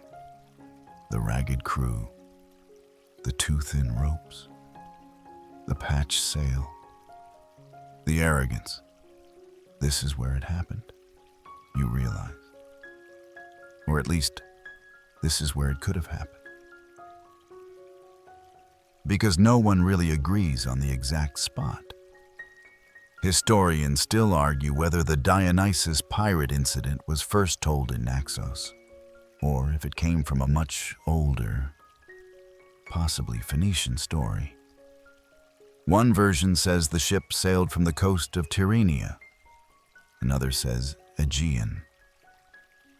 The only thing everyone agrees on? The pirates messed up. You sit on a sun-bleached rock overlooking the cove and imagine the moment. Dionysus, disguised as a helpless youth, maybe even pretending to be asleep in the corner of the boat. His hair tousled, a vine or two already curled at his ankles like pets waiting for a command. The pirates whisper. They nudge one another. They plan to sell him into slavery. Easy money. One man, sometimes he's called Acoetes in the myths, warns the others. Leave him alone, he says. This one is no ordinary boy. Acoetes always seems to know. Maybe he was once a priest. Maybe he had seen that quiet glimmer in someone's eyes before. Or maybe, like you, he just had a feeling. But of course, no one listens to the cautious sailor. So the ship sets off. The wind catches the sail. The sea opens up with an innocent shrug. And then, very slowly, things begin to change. The mast blooms. Literally, ivy, thick and green, shoots up like it's in fast forward. Grapevines coil around the ropes, turning the rigging into a trellis. Leaves spread across the deck, unfurling lazily in the sun as if this were their garden and the ship was always meant to be a planter box. Then come the sounds, flutes, tambourines, faint laughter, not from the crew, from nowhere, from everywhere. The pirates stop joking, and then a roar. Maybe it's a tiger, maybe a lion, maybe both. Depending on which version you believe, multiple wild animals suddenly appear on the deck, just casually stretching and licking their paws like this was all perfectly normal. Panic follows. Men stumble. One falls overboard. Another tries to hack at the vines with a dagger, but the blade melts, or turns into a snake, or wraps around his own wrist. And Dionysus, he just sits there, watching. Because this isn't punishment in the way Zeus punishes. No thunderbolts, no lightning, no dramatic speeches. This is transformation, a slow, delicious unraveling. One by one, the pirates leap overboard, thinking they're escaping. But as they hit the water, their bodies shimmer, their arms shorten, their legs fuse. Their laughter becomes clicks and chirps. Dolphins, sleek, gray, leaping with odd joy, as if they've already forgotten what they were fleeing from. And the ship, it sails on, possibly vine-covered forever, possibly reabsorbed into the mythic waves. Or maybe it's still out there, drifting across ancient roots, a floating warning to anyone who thinks a quiet stranger can't be divine. You run your fingers through the tide now, half expecting it to wrap around your hand like a vine. But it's just water, salt and light. Still, you can't help but feel something in it. A memory, a message. The dolphins don't speak, but they know. You rise and begin walking along the beach, the water tracing your steps. The sun is starting to dip low now, casting long golden shadows over the rocks. And the air hums with that particular silence that only happens when a story ends. But the listener isn't ready to leave. You pause, looking back at the cove. There's no ship, but there's movement in the waves.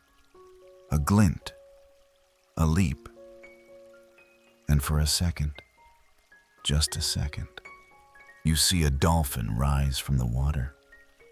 Its eyes catch yours, and something in your chest goes very still. Not fear, recognition. Because maybe, just maybe, transformation doesn't have to be dramatic. Maybe sometimes it's just about seeing the world differently, about realizing that your worst mistake could become your freest form. That punishment could also be liberation. And maybe Dionysus didn't curse the pirates. Maybe he saved them, and you leave the cove behind, your bare feet brushing through the brittle dune grasses as the hills roll gently back inland. The sound of waves lingers behind you, now more memory than presence, and ahead lies a new quiet, land that feels untouched, or at least unbothered by the years. The sky is dimming further, shifting from honeyed gold to a bluer, deeper calm. And the air has taken on that sleepy coolness that always seems to follow stories of transformation. You follow a narrow path now, faint but present, worn maybe by shepherds or poets or pilgrims, or some accidental combination of all three. The olive trees grow sparser, replaced by low scrub and the occasional cluster of wind-twisted cypress. You've heard of these places before: way stations, oracles, ruined theaters nestled into hillsides where no one remembers the last performance. And here, near one such crumbling amphitheater, you find a faded inscription carved into a rock: Dionysus Eleutherius, Dionysus the Liberator. You pause there, sitting at the edge of a broken step where vines have crept up through cracks. The title doesn't quite fit the usual image of him. This isn't the raucous reveler with a wine jug and a goat chorus. This is the quiet one. The one who frees through confusion, through collapse, through strange clarity. Because here's the thing most bedtime myth books won't tell you. Dionysus isn't about wild parties. Not really. He's about letting go, of order, of certainty, of who you think you're supposed to be. That's why he unnerves the more serious gods. That's why he's the only Olympian whose worship feels like an experience rather than a transaction. He doesn't ask for obedience. He offers release. In fact, historians still argue whether the early cults of Dionysus were even part of mainstream religion or something more fringe. Underground. A bit too honest. There are records of maenads, his wild female followers, dancing themselves into trances in the woods. But there are also quiet rituals, mask-wearing, wine-pouring, long, slow chants under the stars that have no name now, only echoes. You look up at the stone seats, imagining them full once again. A makeshift altar at the center, a clay cup raised toward the moon, and someone whispering, not shouting, "Be free." It wasn't always so peaceful, though. In Thebes, yes. That famously overdramatic city, there was a time when Dionysus came home. Not to applause, but to skepticism. According to the myth, he returned in disguise, as usual, and found the city refusing to worship him. "You're not a god," they said. "You're the son of a mortal woman." Hera's sabotage had worked. Semele, his mother, had died in fire, and the city had rewritten the story to protect its pride. So what did Dionysus do? He didn't storm the gates. He performed a miracle. He made the women of the city leave their homes, their looms, their roles. He lured them into the woods where they danced and laughed and drank from springs that suddenly flowed with wine. It wasn't possession. It was permission. Permission to exist outside the expectations of their world. And yes, things went sideways, as they often do in Greek stories. King Pentheus, the local buzzkill, tried to spy on the maenads and ended up, well, torn apart. By his own mother, no less. A gory end. But the myth isn't really about punishment. It's about how tightly some people cling to control and what happens when they're asked to let go. It's unsettling. It's necessary. You run your fingers along the inscription again. Liberator. Isn't that what happened to the pirates? too? Their old identities, greedy, predictable, shattered, reborn as dolphins, creatures of play and motion and deep sound. They lost everything, and in that loss, they were freed. And what of Dionysus himself? You might think it strange that he wasn't always on Olympus, that he had to earn his seat, that Zeus didn't just say, "Welcome home, son." Instead, Dionysus had to wander, had to prove something, not with war or thunder, but with change. In some versions, he descended to the underworld to rescue his mother. Not out of vengeance, out of love, he brought her back, gave her a new name, Thyone, and a place among the stars. Imagine that. A god rescuing his mother, not with fire, but with invitation, and in doing so, earning his place among the immortals. You lie back against the stone step, its heat long faded, and stare up at the sky. It's fully blue-black now, pricked with stars, somewhere far off. You imagine a dolphin leaps in silver silence. Somewhere else, a cup is raised. Somewhere even further, a woman dances barefoot in a forgotten glade, laughing like it's the first time her ribs have ever moved that way. You're starting to see the pattern, aren't you? The ship, the vines, the transformation, the laughter that is not always joy, but is always release. This isn't a bedtime story about right and wrong. It's a story about letting go, about how sometimes the thing you fear, chaos, mystery, wine, is actually the doorway to peace.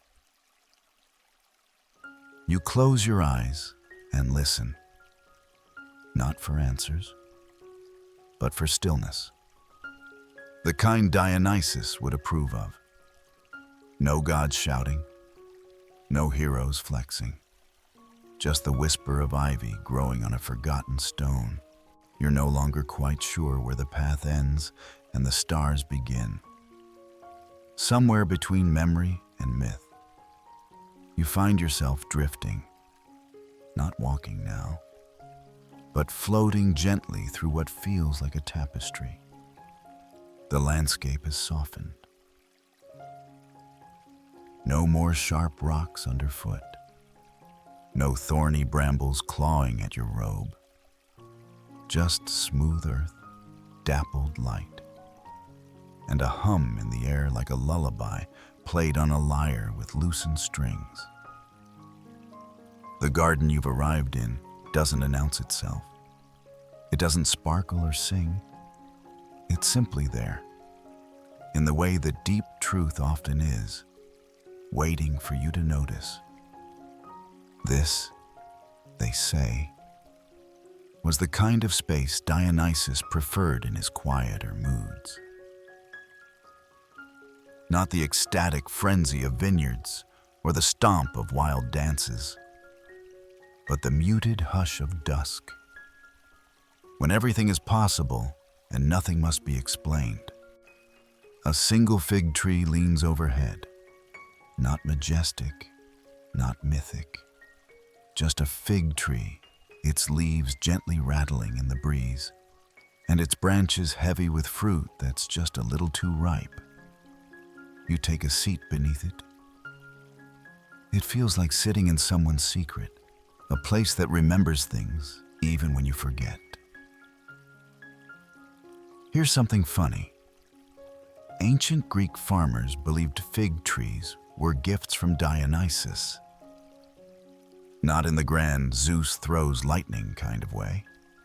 More like, hey, Here's a fruit that ferments beautifully and helps you forget your neighbor's complaints about goats. And historians still argue whether Dionysus was originally even a Greek god at all. Some theories say he came from Thrace. Others say India. Still others say he predates the Greeks entirely, an older god absorbed into newer myths. A wandering, shape-shifting figure too ancient to trace properly. But what is agreed upon is this: Dionysus was always the outsider. He doesn't fit into neat pantheons. He isn't born on Olympus. He arrives late to parties, uninvited, and ends up charming the whole room.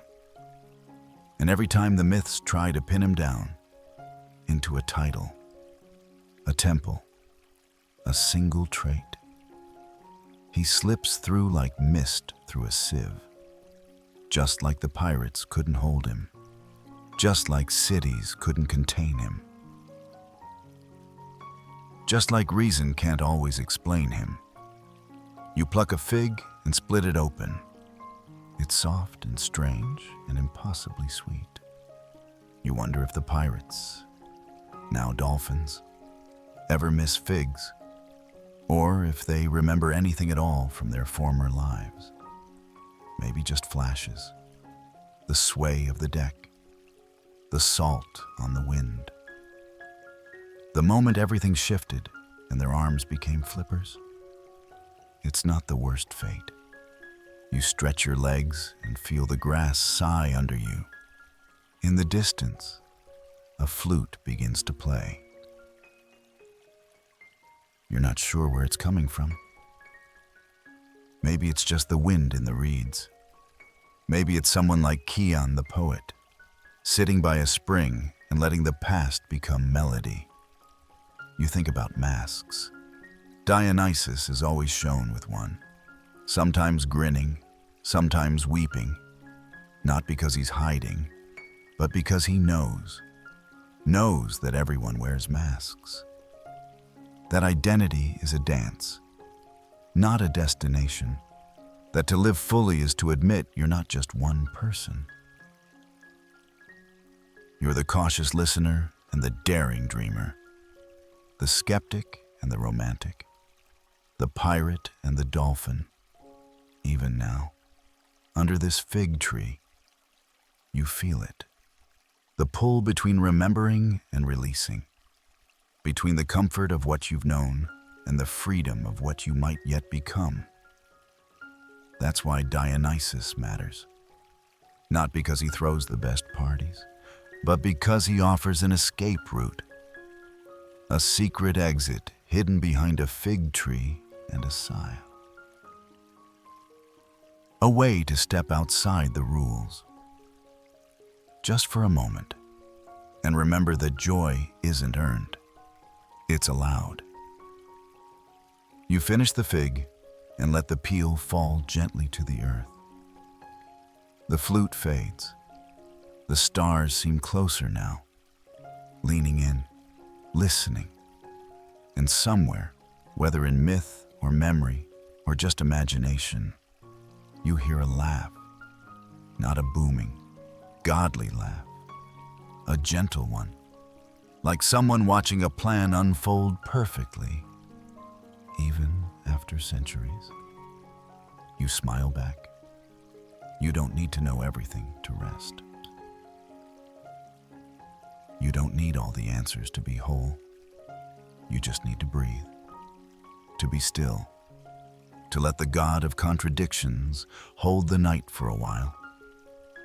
You're walking again, though walking barely describes the weightless way your steps seem to drift over the ground. The fig grove fades behind you like a page turning in slow motion. And ahead, the landscape changes yet again, this time to hills rolling in soft, exaggerated curves, as if the land itself had been sipping too much of Dionysus's wine. At the crest of one hill stands a figure, barefoot, crowned in ivy, robes tousled like they were stitched together mid-dance. There he is. Or, at least, someone who resembles every mosaic and vase-painting depiction of Dionysus you've ever seen. Except this version is smiling at you. Not the wild, manic grin of someone about to unleash madness. No. This smile is the quiet kind. The kind that someone gives when they already know the punchline to the joke you're still living. You blink. He's gone.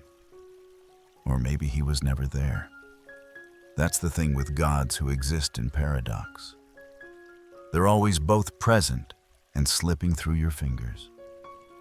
You descend the hill and arrive at what can only be described as a forgotten festival ground.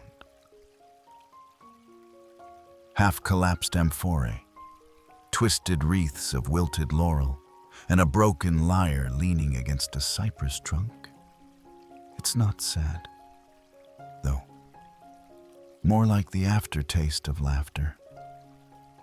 You sit on one of the stone benches scattered like breadcrumbs across the field. Each one looks carved for exactly one person, private thrones in a kingdom of echoes. A few notes drift on the breeze, too imperfect to be divine, too musical to be meaningless. A song, maybe? Or someone practicing in the next valley? Here's the thing. Dionysus wasn't just a god of wine. He was the god of theater. Historians still argue whether he invented drama or merely inspired it. But what's certain is that the earliest Greek plays were performed in his honor. Tragedy, comedy, masks, catharsis, it all began under his watchful eye. You imagine it now. A stage carved into a hillside. Shadows lengthening as actors in oversized masks recite ancient lines about love and vengeance and figs. The audience watches, weeps, laughs, and somewhere, backstage, Dionysus sips quietly and enjoys the show. And just like that, you realize theater is transformation, the kind that turns farmers into kings and pirates into dolphins, the kind that lets us wear other people's sorrows for a night, then take them off like borrowed cloaks. You find a scrap of parchment on the bench beside you. Old, torn, but readable. It says, "He who laughs at the gods will become their punchline. He who dances with them might become the music." You tuck it into your robe's fold, unsure whether it's prophecy or stage directions, perhaps both. You rise and explore the outer edge of the abandoned stage. A few goblets sit overturned in the grass, still stained with the memory of wine. A wooden mask lies face up, its painted features faded, but the smile still intact. You try it on, just for a moment. Everything shifts. The trees look like painted backdrops. The wind sounds like applause. You, the sleepy traveler, become someone else. Someone inside the story instead of simply listening to it. You remove the mask slowly. The world returns to its unfiltered colors. A little duller, but also a little more real. Dionysus knew this trick well. That we become truer by pretending. That sometimes what you act like becomes what you are. You take one last glance at the festival ground. It's not a ruin. It's a resting stage. The play will resume, Someday, when the moon is right, when the wine has breathed, as you turn to leave, a soft neigh breaks the silence. A donkey stands there, just watching. Its ears twitch, its eyes blink slowly. Then, with the calm of an animal who's seen centuries pass like waves, it turns and walks away. You follow, because why not? If a donkey ever leads you somewhere in a Dionysian myth, odds are it's important, or ridiculous, or both. You follow the donkey, not because you expect enlightenment from its tail swishes, but because, at this point, refusing to follow would feel like interrupting a well-scripted dream. Its hooves clop softly against a dirt path now, one that winds lazily between olive trees and low stone walls mottled with lichen. You keep pace a few steps behind, your thoughts drifting like dandelion fluff. The donkey pauses ahead and glances back, as if to check that you haven't wandered off. Then it makes a sound somewhere between a sneeze and a sigh, and continues plodding forward. Eventually, the trail opens into a small clearing. There's a wooden cart, tilted and abandoned, with amphorae nestled inside like sleeping babies. Most are cracked.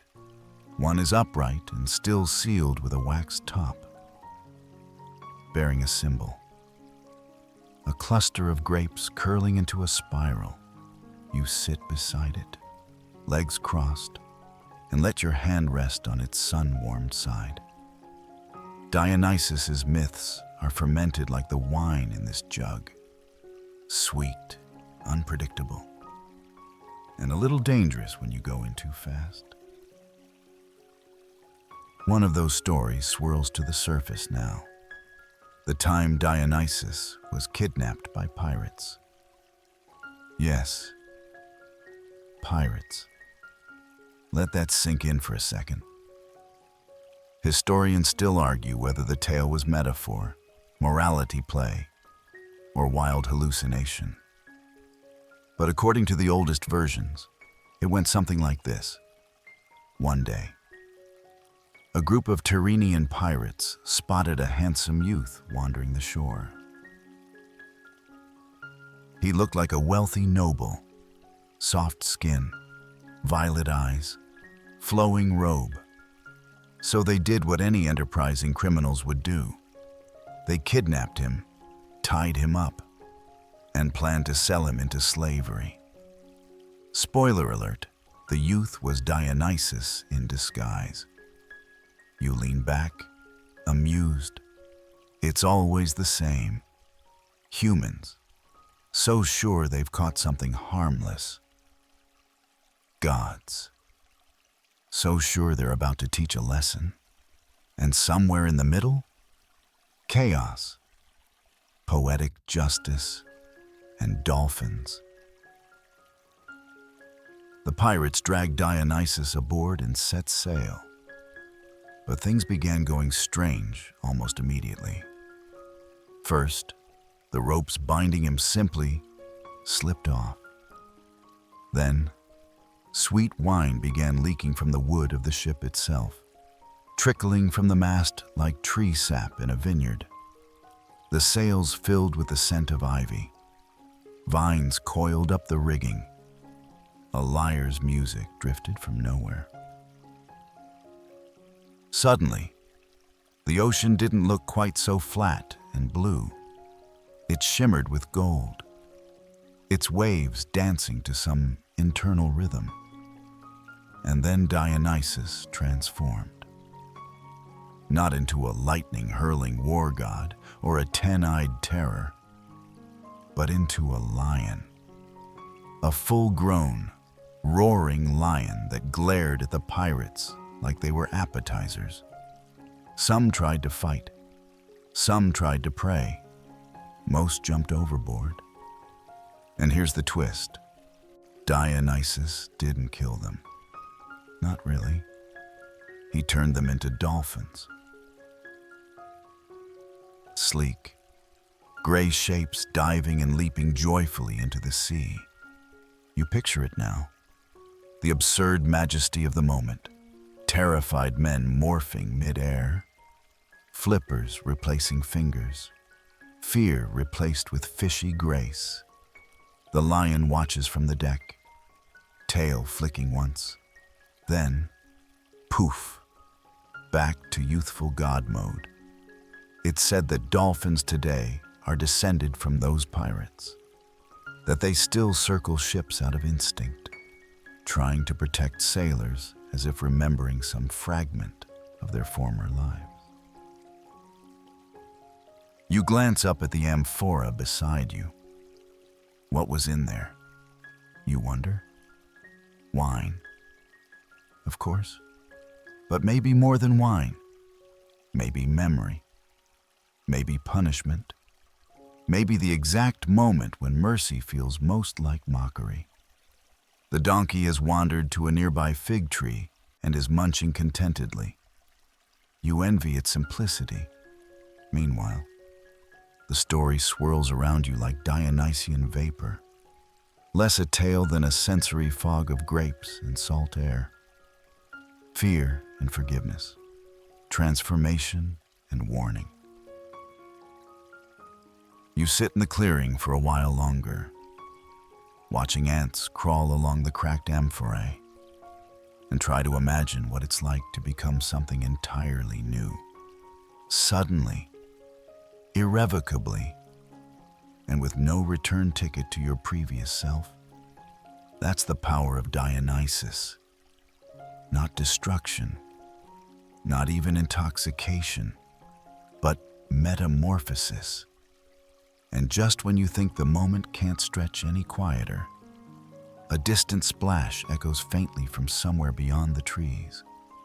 You smile. Maybe the dolphins are still listening. The donkey, seemingly satisfied with its fig feast, meanders back onto the path, its ears twitching as if tuned to an invisible rhythm. You rise too, brushing the dust from your clothes, and follow again, though now. You do so with the weight of transformation curling gently behind your ribs.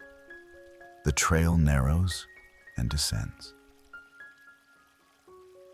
You duck beneath a canopy of low-hanging olive branches, each one gnarled and silver-leafed like a 1,000-year-old secret keeper.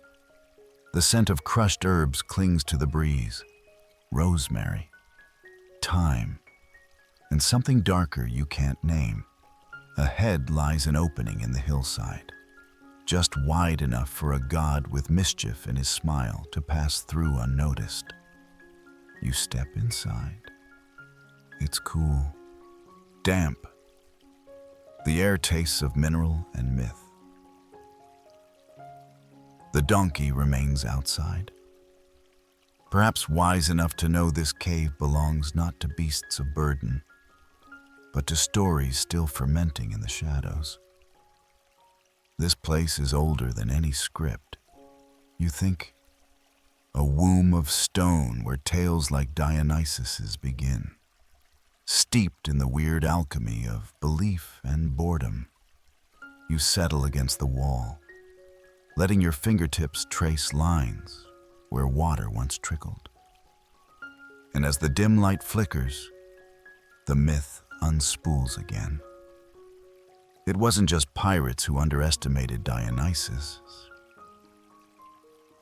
No, mortals had a habit of misjudging him, from kings to cult leaders, from unfaithful lovers to skeptical peasants.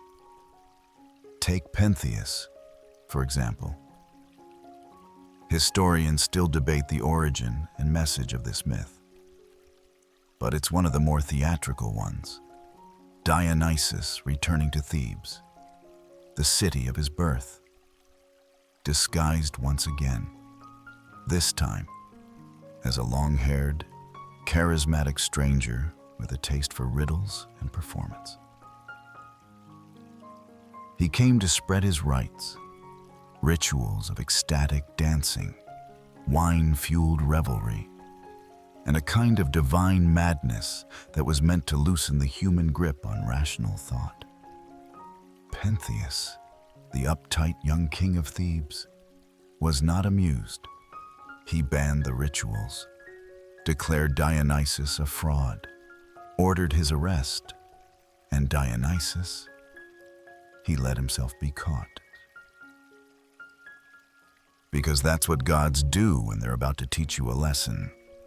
You get to think you're in control. Right up until the moment your worldview shatters like a cheap goblet. Inside the palace, Dionysus played the role of prisoner with perfect ease. His hands were tied, yet the ropes came undone. His cell locked, yet he wandered out. His accusers mocked him, yet found themselves hearing whispers they couldn't explain and music with no source. Pentheus grew obsessed. He wanted to see what the Bacchic rituals were really about. So Dionysus helped him. He dressed Pentheus in women's clothing, an absurdity the king didn't even question at the time, and led him up a mountain where the Maenads danced. These were Dionysus's followers, women who had left behind hearth and husband, caught in ecstatic trance, tearing through woods like joyful thunderclouds. But they weren't in the mood for peeping toms. The moment Pentheus tried to spy on them, hiding poorly behind a tree, the Maenads, wild with divine frenzy, mistook him for a lion, or maybe a boar. Historians disagree. Either way, they tore him apart. The myth says his own mother led the charge, only realizing too late whose head she held in her bloodied hands. You sit in the cave, quiet now. Even for Dionysus, that's a grim punchline. But here's where it gets interesting. The myth isn't framed as a horror story. It's framed as justice. Because Dionysus didn't just represent wine or fun. He represented a rupture, a divine invitation to leave behind the neat, logical world of kings and courts, and enter something wilder, freer, and infinitely stranger. Ignore that invitation? Mock it? Try to control it? Well, you get what you get. And no one gets out untransformed.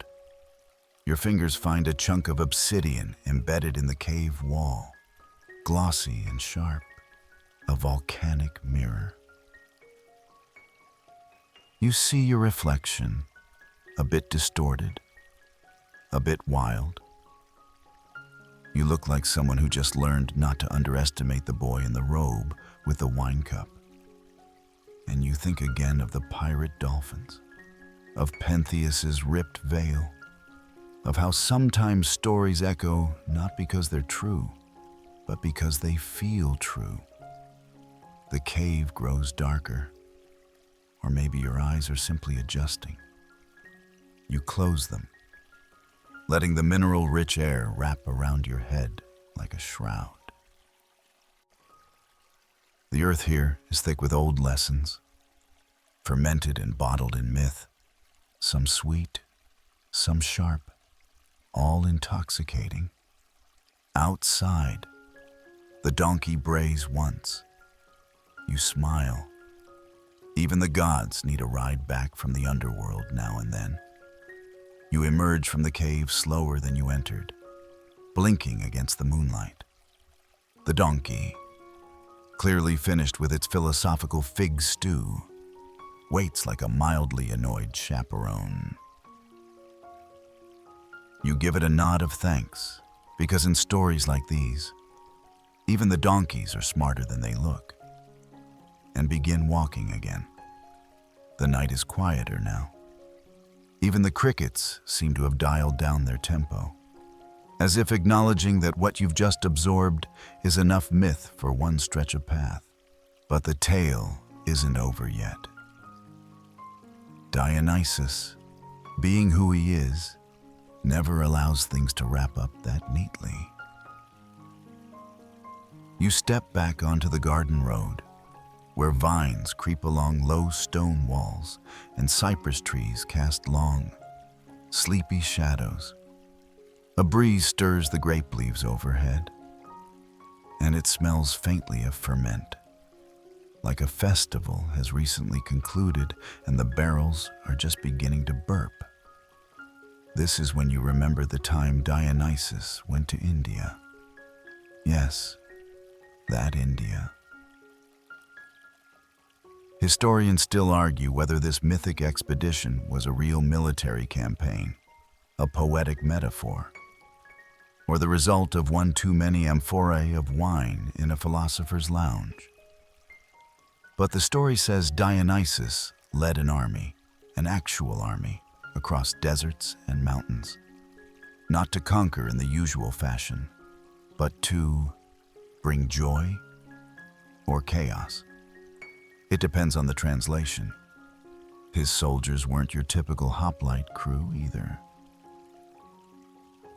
Imagine satyrs armed with vine-wrapped spears, women draped in leopard pelts shrieking war chants, and Dionysus himself in a golden chariot drawn by panthers. Yes, panthers. You wonder briefly what the Indian locals must have thought. One day, it's business as usual. The next, a wine god shows up blasting flute music and preaching ecstatic liberation. It's hard to know whether to grab a weapon or a wine glass. But in the myth, Dionysus doesn't pillage. He dances. He teaches winemaking, spreads cultivation of vines, and introduces ritual celebrations meant to dissolve ego and hierarchy. Wherever he goes, the soil gets a little richer, the people a little weirder, and the boundaries between sacred and profane start to blur. Some regions welcome him, others resist. Those who resist, well, you already know what happens when people resist Dionysus. They usually regret it, and sometimes end up as dolphins. What's curious, though, is that the India journey ends with him returning not triumphant, but transformed, exhausted, even. Like the trip was never about spreading joy to others. It was about learning something for himself. That even gods, perhaps, need to wander far from home to understand their place in the world. You walk now along a patch of path scattered with petals. Moonlight glints off a cracked amphora tucked into the bushes, as if someone recently tried to hide their last sip before being caught by divine eyes. The donkey nudges your elbow. It wants to keep moving. So do you. The myths of Dionysus are a maze. Not just the tales themselves, but how people have told them, twisted, bent, rewritten depending on the century. Was he a liberator or a lunatic? A bringer of joy or a harbinger of madness? A god of wine or a god of awakening? Scholars still debate his earliest origins. Some say he came from Thrace. Others insist his cult began in Asia Minor. Even Egypt. The Greeks may have imported him, transformed him, domesticated him, then, inevitably, lost control of him again. Which is fitting, isn't it? You don't tame Dionysus. You invite him in, and then hope your furniture survives. You lean against an old fig tree now, its bark smooth in places and split in others. Somewhere nearby, an owl hoots once, short, judgy, like it knows how many metaphors you've swallowed tonight, and you think of another myth, shorter, stranger. Once, Dionysus fell in love with a mortal boy named Ampullus. Ampullus was beautiful and reckless and thought he could tame a bull. Spoiler, he could not. The bull killed him. Dionysus, broken-hearted, turned Ampullus's body into the first grapevine. From his death came the fruit of celebration, sorrow, and everything in between. This is why Dionysus is never just about fun. He's the god of transformation, of joy born from pain, laughter edged with grief, and revelry that always ends in silence. Even your steps feel softer now, not because the ground has changed, but because the story has seeped into your bones. You're not walking alone anymore. You walk with wine, with vines, with pirates and panthers, dolphins and donkeys, with fig-smeared myths and the ghosts of distant feasts. You walk with Dionysus, and you know he's watching, not like Zeus, from above, but from within. A whisper at the base of your spine, a curl of warmth behind your ribs, a glimmer of madness, just enough to keep you interesting. The stars above you have multiplied, it seems. Or maybe you're just noticing more of them now. Either way, the night sky feels closer than it did before, like the ceiling of some great temple dedicated not to gods, but to quiet curiosity. You turn down a new path in the garden, this one lined with tall reeds swaying in rhythmic unison. The donkey decides it's had enough walking and settles down by a patch of moss. Fair. You've dragged it through at least a dozen metaphysical revelations by now. And what comes next is no less peculiar. There's a myth, less told than the pirate one, but somehow stickier in its weirdness, where Dionysus is born. Twice, not metaphorically, literally.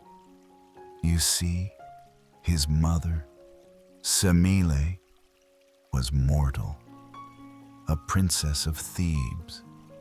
Zeus, never one to pass up a terrible idea, fell in love with her. And, as these stories go, that was bad news for Semele from the start. Now, here's the important detail. Semele got pregnant with Dionysus, which did not sit well with Hera, Zeus's divine wife and eternal holder of grudges. So Hera, in classic overkill fashion, disguised herself as an old woman and befriended Semele. Over tea, or probably pomegranate wine, Hera whispered doubts. Are you sure your lover is really Zeus? He never shows you his god form. This, of course, was bait. And Semele took it. Next time Zeus showed up, she asked to see him in his true divine form, bound by a celestial promise. Zeus reluctantly agreed. He unveiled himself in full thunder god glory, lightning, radiance, probably some overdone echo effects, and she exploded, literally vaporized. But the fetus, little baby Dionysus, somehow survived. Zeus, panicked and sentimental, scooped up the unborn god and sewed him into his own thigh. Yes, his thigh. Don't overthink it. Months later, Dionysus was reborn from Zeus's leg. Historians still argue whether this story reflects an older fertility rite or just ancient Greece's unparalleled commitment to making parenthood weirder than it already is.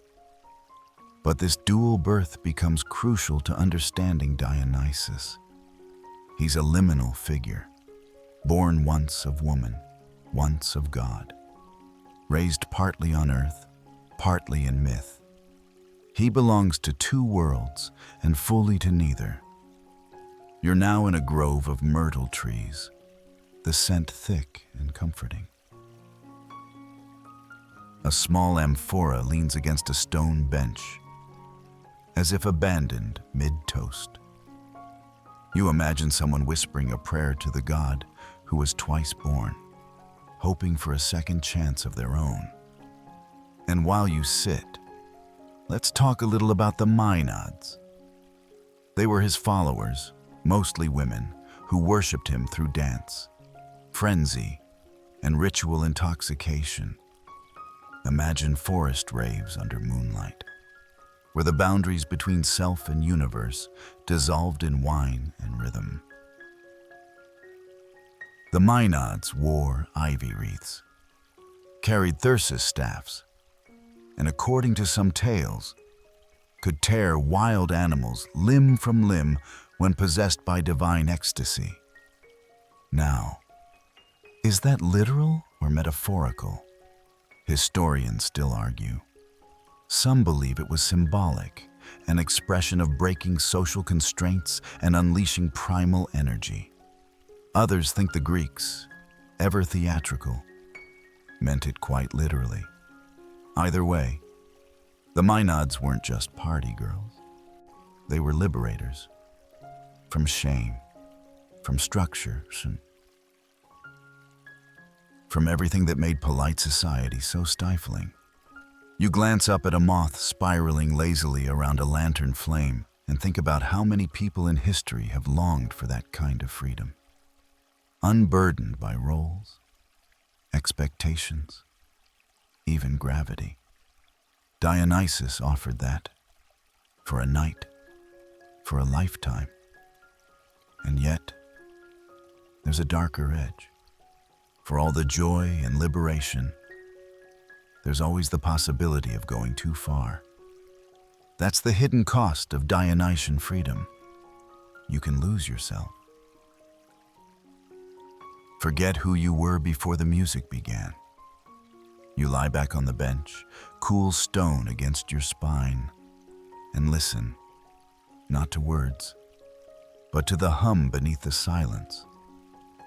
That's Dionysus too. The god who sees you not just at the feast, but in the hangover after. The one who celebrates your rebellion, but also leaves you to sweep up the broken amphorae. You breathe in, and the air tastes faintly of grapes and salt. Somewhere, faint music lingers, flute or lyre or memory. You're not sure. But you're not walking anymore. You're floating.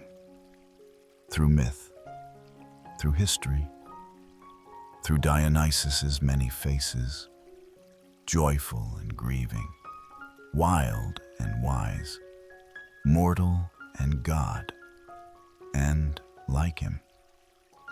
You exist now in the in-between, not quite awake, not quite dreaming, just here, somewhere ahead of you, unseen but unmistakably there, is laughter. Not raucous, not childlike, more like the laugh of someone remembering a joke hours later. Faint, private. A chuckle that tugs the edges of your mouth without your permission. You follow it. The garden narrows into a hallway of cypress trees. tall and dark, flanking either side like silent guards. Their needles perfume the air with a dry, forested hush. And just ahead, glowing like a jewel in a box, is a clearing lit by torches. But there are no people, just masks. Wooden masks, painted, hung from the branches like fruit. Comic ones with grotesque smiles, tragic ones with long, sorrowful faces. A whole chorus of expression suspended in leafy silence. This, too, is Dionysus's domain. Theater. You see, the Greeks didn't just worship him with wine and dance. They built him temples of drama, actual ones. Every tragedy, every comedy, every monologue shrieked from behind a mask. It all came back to him, the god of theater, of transformation, of saying what shouldn't be said and showing what must be hidden. You step closer, and for a moment, your reflection shimmers in the lacquered surface of a mask. Your own face, split and exaggerated in its curve. You wonder who you'd become if you wore it, because theater, like wine, changes you. It's no coincidence that both involve stepping outside yourself. The actor dons a persona, the drinker sheds one. And Dionysus, he encourages both. Historians still argue whether Dionysus's connection to drama was inherited from older ritual traditions, or whether it was formalized later as a way to make religion more entertaining.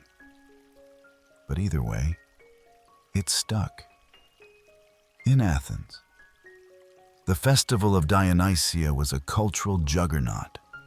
Theatrical competitions were held in massive amphitheaters. Playwrights presented trilogies of tragedy followed by a satyr play, rude, irreverent, joyful. And in every performance, one truth remained. Pain and laughter are siblings. You sit at the edge of a dry fountain now, and for a moment you remember a time you laughed so hard you cried, or cried so hard that someone made you laugh. Either way, it hurt and helped. That's theater.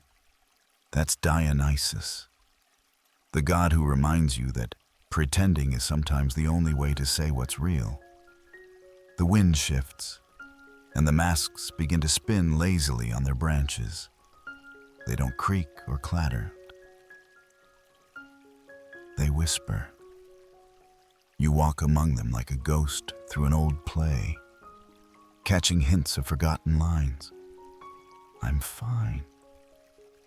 No, you're not. It's always been this way. Not anymore. And just like that, you reach a wooden bench shaped like a lyre. Carved into its side is a phrase in ancient Greek, faded but still legible under moonlight. It translates roughly to, "Even gods wear masks," which makes you pause, because the stories of Dionysus are full of veils and disguises. He often shows up in myths, cloaked, hidden, unrecognized. He pretends to be a mortal, a girl, a soldier, a stranger. He's not just the god of transformation. He is transformation. You lean back, and overhead, the stars shift behind a thin curtain of clouds. Somewhere in that sky is the constellation Corona Borealis, the northern crown, said to be the gift Dionysus gave to Ariadne, the mortal woman he loved and rescued. A crown for a girl abandoned on an island, a myth turned into starlight. You stare up at it, and the masks flutter again behind you. This time, you don't need to wear one. Because in Dionysus's garden, the masks aren't lies. They're permissions. To become, to unbecome, to feel too much or nothing at all. You close your eyes, and the laughter returns. This time, it's yours. You rise from the bench slowly, as if shedding a role you didn't know you were playing. The garden, with all its mystery and masks, has quieted again. But something lingers in your chest. A hum. Maybe. Like the last note of a harp, still vibrating in the air. You follow a winding path now, one paved in dark, smooth stones, bordered with rosemary and thyme. Their scent rises with each step, and your thoughts wander with it, toward stories half remembered, and names you've heard, but never fully understood. Dionysus. You know him as the wine god, the party guy. The reason frat houses have toga nights and vineyard owners quote Plato with half a smirk. But that's a caricature, a mask painted by time. Tonight, the garden is showing you the deeper version, the one with shadows, silence, and strange tenderness. You come to a low, circular structure sunk into the earth, a tholos, perhaps? Round stone columns, vine-wrapped, support a shallow dome under which lies a single, carved pedestal. On it, a clay crater, wide-mouthed, beautifully painted, empty. It feels like a shrine, but not a sacred one. More like a memory. You sit beside it and recall how Dionysus was born, not once, but twice. First from Semele, a mortal woman, and then again from Zeus himself, who stitched the unborn god into his own thigh after lightning consumed the mother. It's not just mythic melodrama, it's a metaphor. Dionysus is rebirth, survival through destruction, the god of second chances. Historians still argue whether his cult came from Thrace, Phrygia, or perhaps even older Eastern traditions. But one thing's agreed on: his worship spread like wildfire, especially among those who needed comfort. Women, outsiders, the poor, the mad. He was their god, not of rules and temples, but of release, of dancing barefoot in moonlight, of collapsing in laughter, of screaming when no one else would listen, and sometimes of quiet, like now. You dip your fingers into the crater out of habit, expecting wine. But it's dry. Still, the clay feels cool, almost damp, as if it remembers what it once held. Dionysus doesn't need presence to be present. You feel him in the stillness, in the weightless air, in the rustle of the thyme. There's a rustling nearby. You turn, half expecting a satyr to leap from the bushes or a grapevine to animate itself and offer unsolicited advice. But no, it's a girl. Or perhaps a figure who's shaped like a girl. Barefoot, cloaked, carrying a small basket filled with pomegranate seeds and something white. Feathers? She doesn't speak, only meets your gaze for a heartbeat. then vanishes again into the hedges. As if absorbed, you blink. Were they real? Then you remember. Dionysus had a train of followers, the Maenads, women who danced in frenzied ecstasy, driven by his divine madness. But they weren't just wild partygoers. They were priestesses, visionaries. Their revels were rituals. Their abandon was sacred. Ancient art shows them crowned with ivy, holding thyrsus staves, accompanied by big cats or serpents. And yes, sometimes they tore things apart, but mostly, they reminded people that emotion isn't weakness, it's divine. You rise again, continuing through the dusky garden, your hands brushing rosemary as you pass. The air shifts slightly, carrying music now, harp-like, high and plucked, but irregular, as though the player is both skilled and mildly intoxicated. Of course. Dionysus isn't just wine and theater. He's music, not Apollonian lyre music, structured and formal, but ecstatic music, the kind that bends rules. You follow the sound into a grove of fig trees. There, illuminated by moonlight, is a small fountain with a flute resting on its stone rim. No player in sight.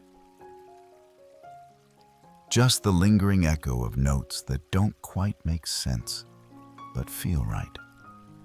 Dionysus's music doesn't ask for understanding. It asks for surrender. You sit at the edge of the fountain, toes tracing patterns in the gravel, and suddenly, you understand something strange and quiet.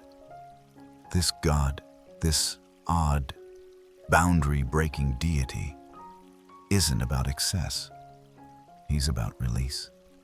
From expectation, from masks, from the illusion that you always need to be fine.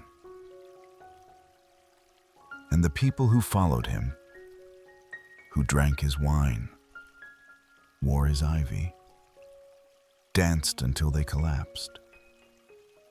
They weren't fools. They were brave. They dared to feel, to change, to let go. You lean back against the fig tree, flute music fading into memory. The sky above has shifted.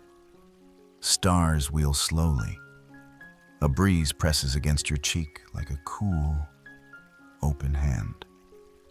And in that moment, you realize you've already surrendered, not to the god, but to the story.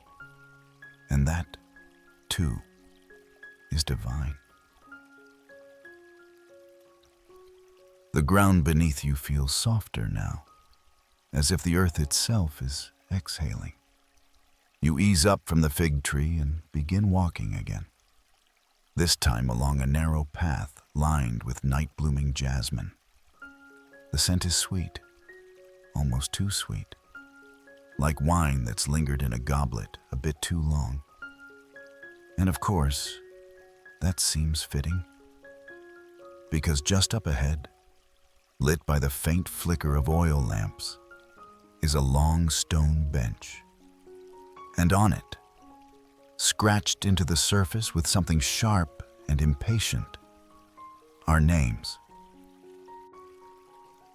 Symbols, scribbles, a record of people who once sat here before you, centuries ago, maybe, or hours. You trace your fingers over one symbol that looks suspiciously like a dolphin. Ah, now we're getting closer. You've heard the tale, haven't you? Of Dionysus and the pirates. It's one of those strange Greek myths, half parable, half fever dream. But the version most whispered in shaded temples begins like this. Dionysus, disguised as a handsome mortal youth, found himself aboard a ship of Tyrrhenian pirates. They saw him as a prize, a delicate, expensive captive they could ransom or sell. Poor fools. They didn't recognize the god. Some historians say the story reflects ancient warnings about mistreating strangers, echoes of the sacred rule of Xenia, hospitality. Others argue it's just a chaotic morality tale. A cosmic, you messed with the wrong guy. Regardless, the story goes that the pirates tied Dionysus to the mast. But the ropes refused to hold. They unraveled themselves, slithering free like startled snakes, and then the real chaos began. Wine sprang up from the ship's deck. Ivy vines twisted around the oars. The mast blossomed with grape clusters. And a chorus of phantom flutes filled the air. Music with no source, no rhythm, only pressure. The kind that makes your bones twitch and your mind blur at the edges. The sailors panicked. Of course. Some jumped. Some prayed. One supposedly tried to bite through the hull, convinced the wood was melting. And Dionysus? He just stood there, still smiling, still shimmering. Then came the transformation. The pirates who leapt into the sea didn't drown. They changed. Their limbs shrank. Their skin glistened.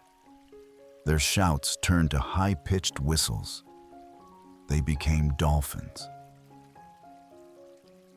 Sleek, gliding, laughing dolphins. And the best part? They weren't cursed. They were converted. Dionysus didn't punish them. He rewrote them, made them into joyous, playful creatures who still roam the sea, rescuing humans, leaping through waves, whispering secrets only sailors and poets can half hear. Historians still argue whether this myth originated with Greek seafarers noticing dolphin behavior and projecting mythic explanations onto it, or whether it was a late addition, tacked on to make Dionysus more fun and less terrifying. Either way, the symbolism lingers. Transformation, not as punishment, but as revelation.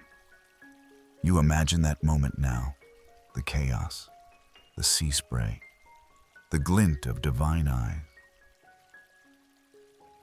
And you wonder, were those pirates afraid? Or did they feel something deeper? A sudden understanding that their world had cracked open. And what spilled out was truth.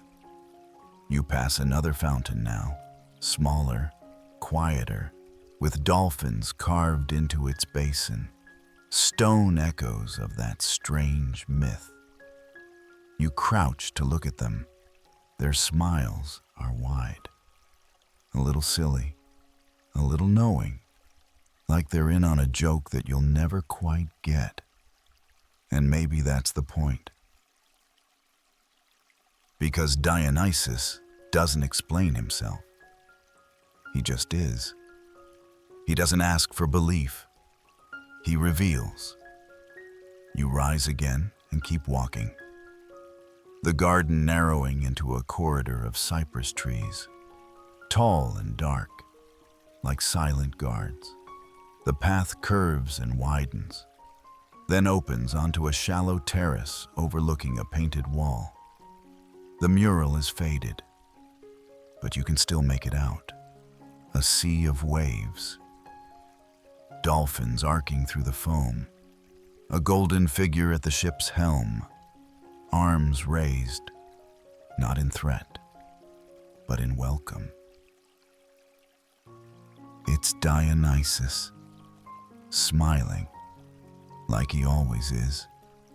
The image blurs slightly in your vision, not from age, but from sleep pulling at your edges again. And still, you walk, because you're not quite done yet. Not yet. You find yourself drawn forward, as if the mural itself had given you a gentle push. The cypress trees behind you hush the world, and your footsteps echo softly now. Stone beneath sandals, sandal beneath sky. A breeze curls around your ankles. It smells like salt and wine. You don't know how, but you don't question it.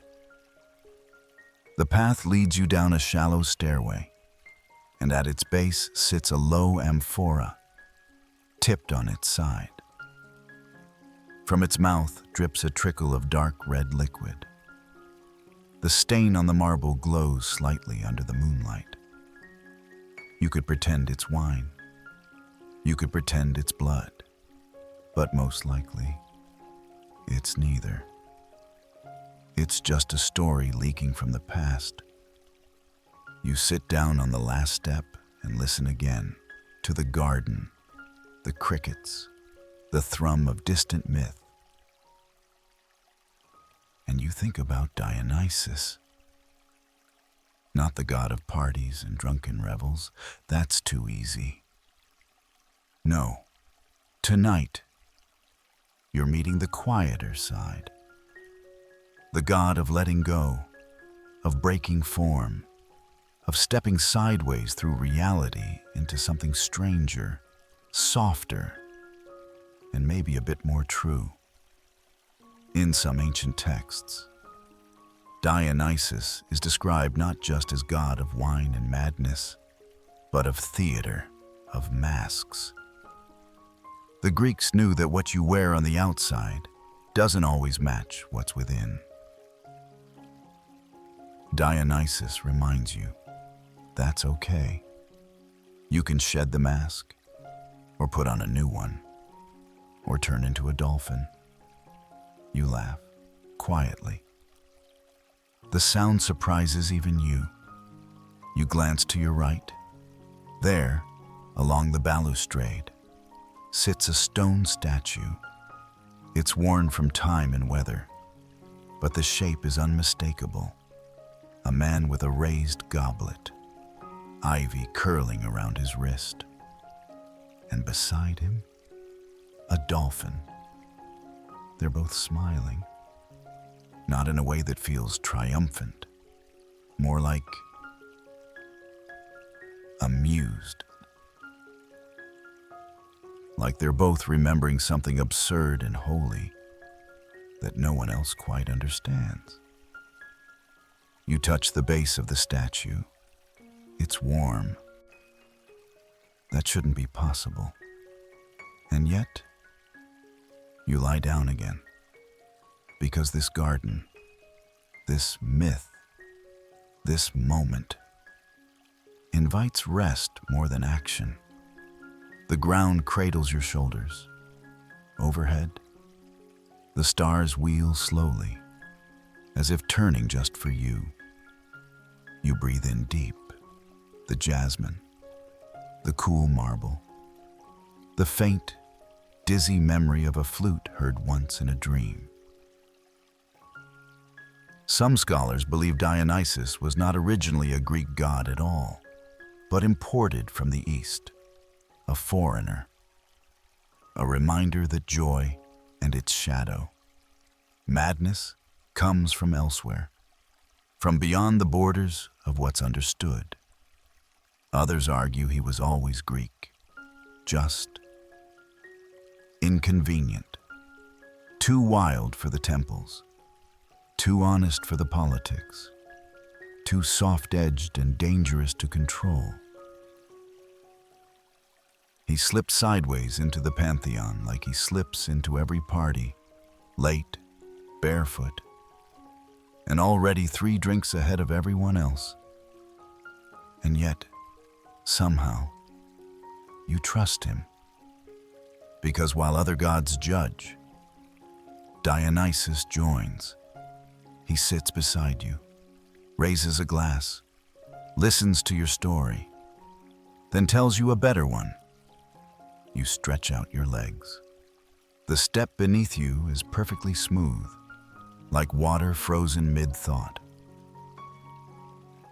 A night breeze drifts down from the terrace wall, and for a moment, you could swear you hear the faintest splash. A dolphin, maybe. Or just the memory of one. The garden no longer feels like a place. It feels like a dream you forgot to wake from.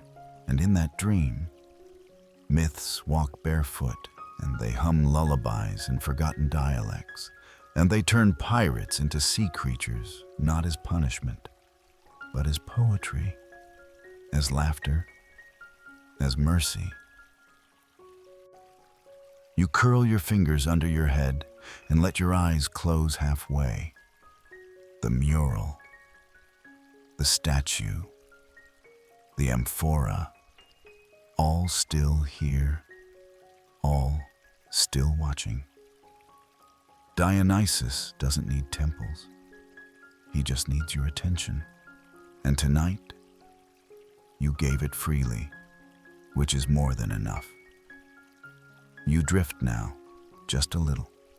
Not fully asleep, but not quite here either. Somewhere between breath and thought, between marble and myth. And still, the garden holds you. It's as if the whole place was designed not to impress, but to soothe. No sharp lines, no harsh sounds. Just the slow murmur of leaves shifting in rhythm with your heartbeat. You sit up again, though barely, just enough to catch the breeze. It smells like thyme this time, or maybe sage. There's an herbal sharpness in the air that cuts gently through the sweetness. Like balance, like a reminder that even in peace, contrast is necessary. You glance once more at the statue of Dionysus and the dolphin. The light has changed. A star has moved. But the smile remains. Knowing. Crooked, you wonder. Did the pirates who turned into dolphins ever regret it? Did they mourn their hands, their legs, their swords? Or did they, in their new bodies, slice through the sea with such ease that they forgot they were ever men? Historians still argue whether the dolphin myth was meant to be moral or comical, a warning, or just a divine prank. But you get the feeling Dionysus wouldn't care.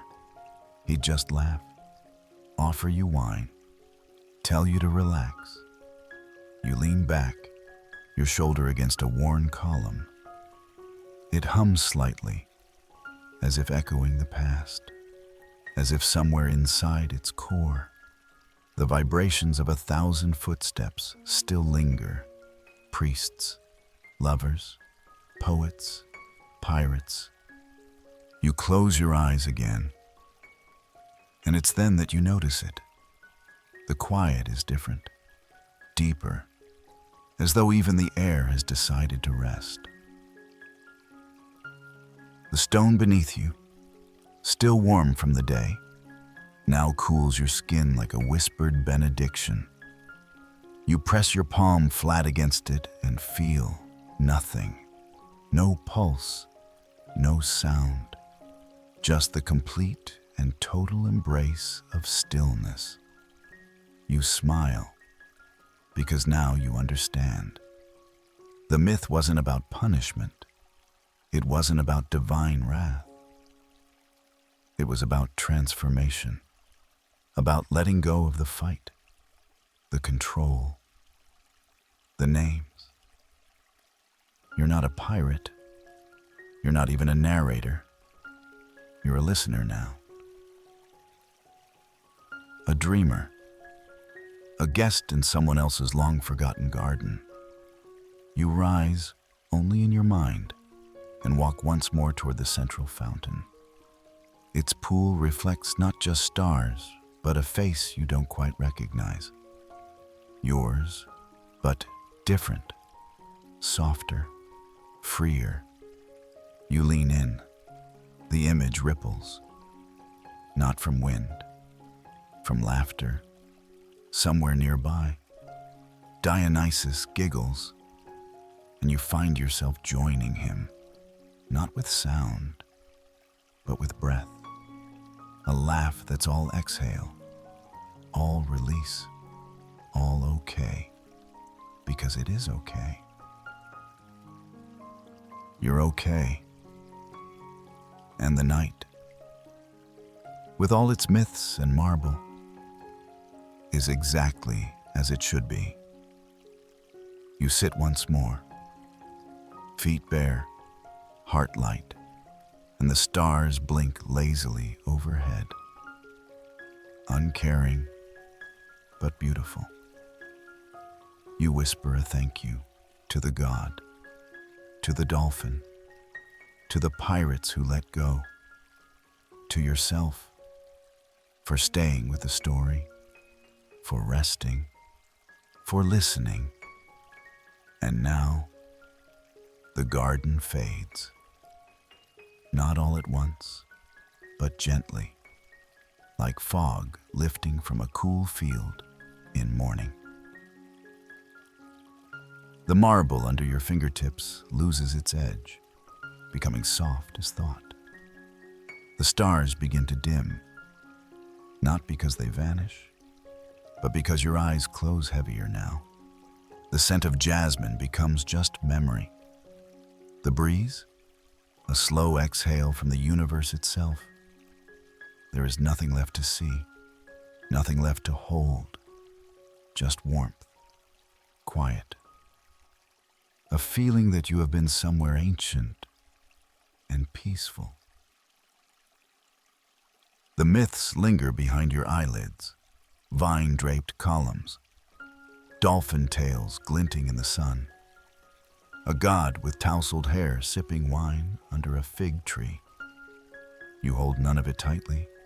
You don't have to. They stay anyway, because some stories don't need to be remembered, only felt. You breathe in again, slow and easy. Your bed becomes a polished stone bench. Your blanket, a night breeze woven with time and song.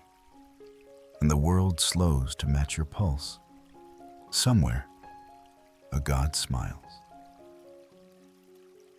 Somewhere, a statue hums with old joy. And you drift, as gently as a leaf in a sacred fountain, as silent as a servant passing through moonlight, as free as a pirate, laughing in the sea. There is no lesson to take, no warning to heed, just a story told slowly, so you could fall asleep kindly, and so you have. End of script. Sweet dreams.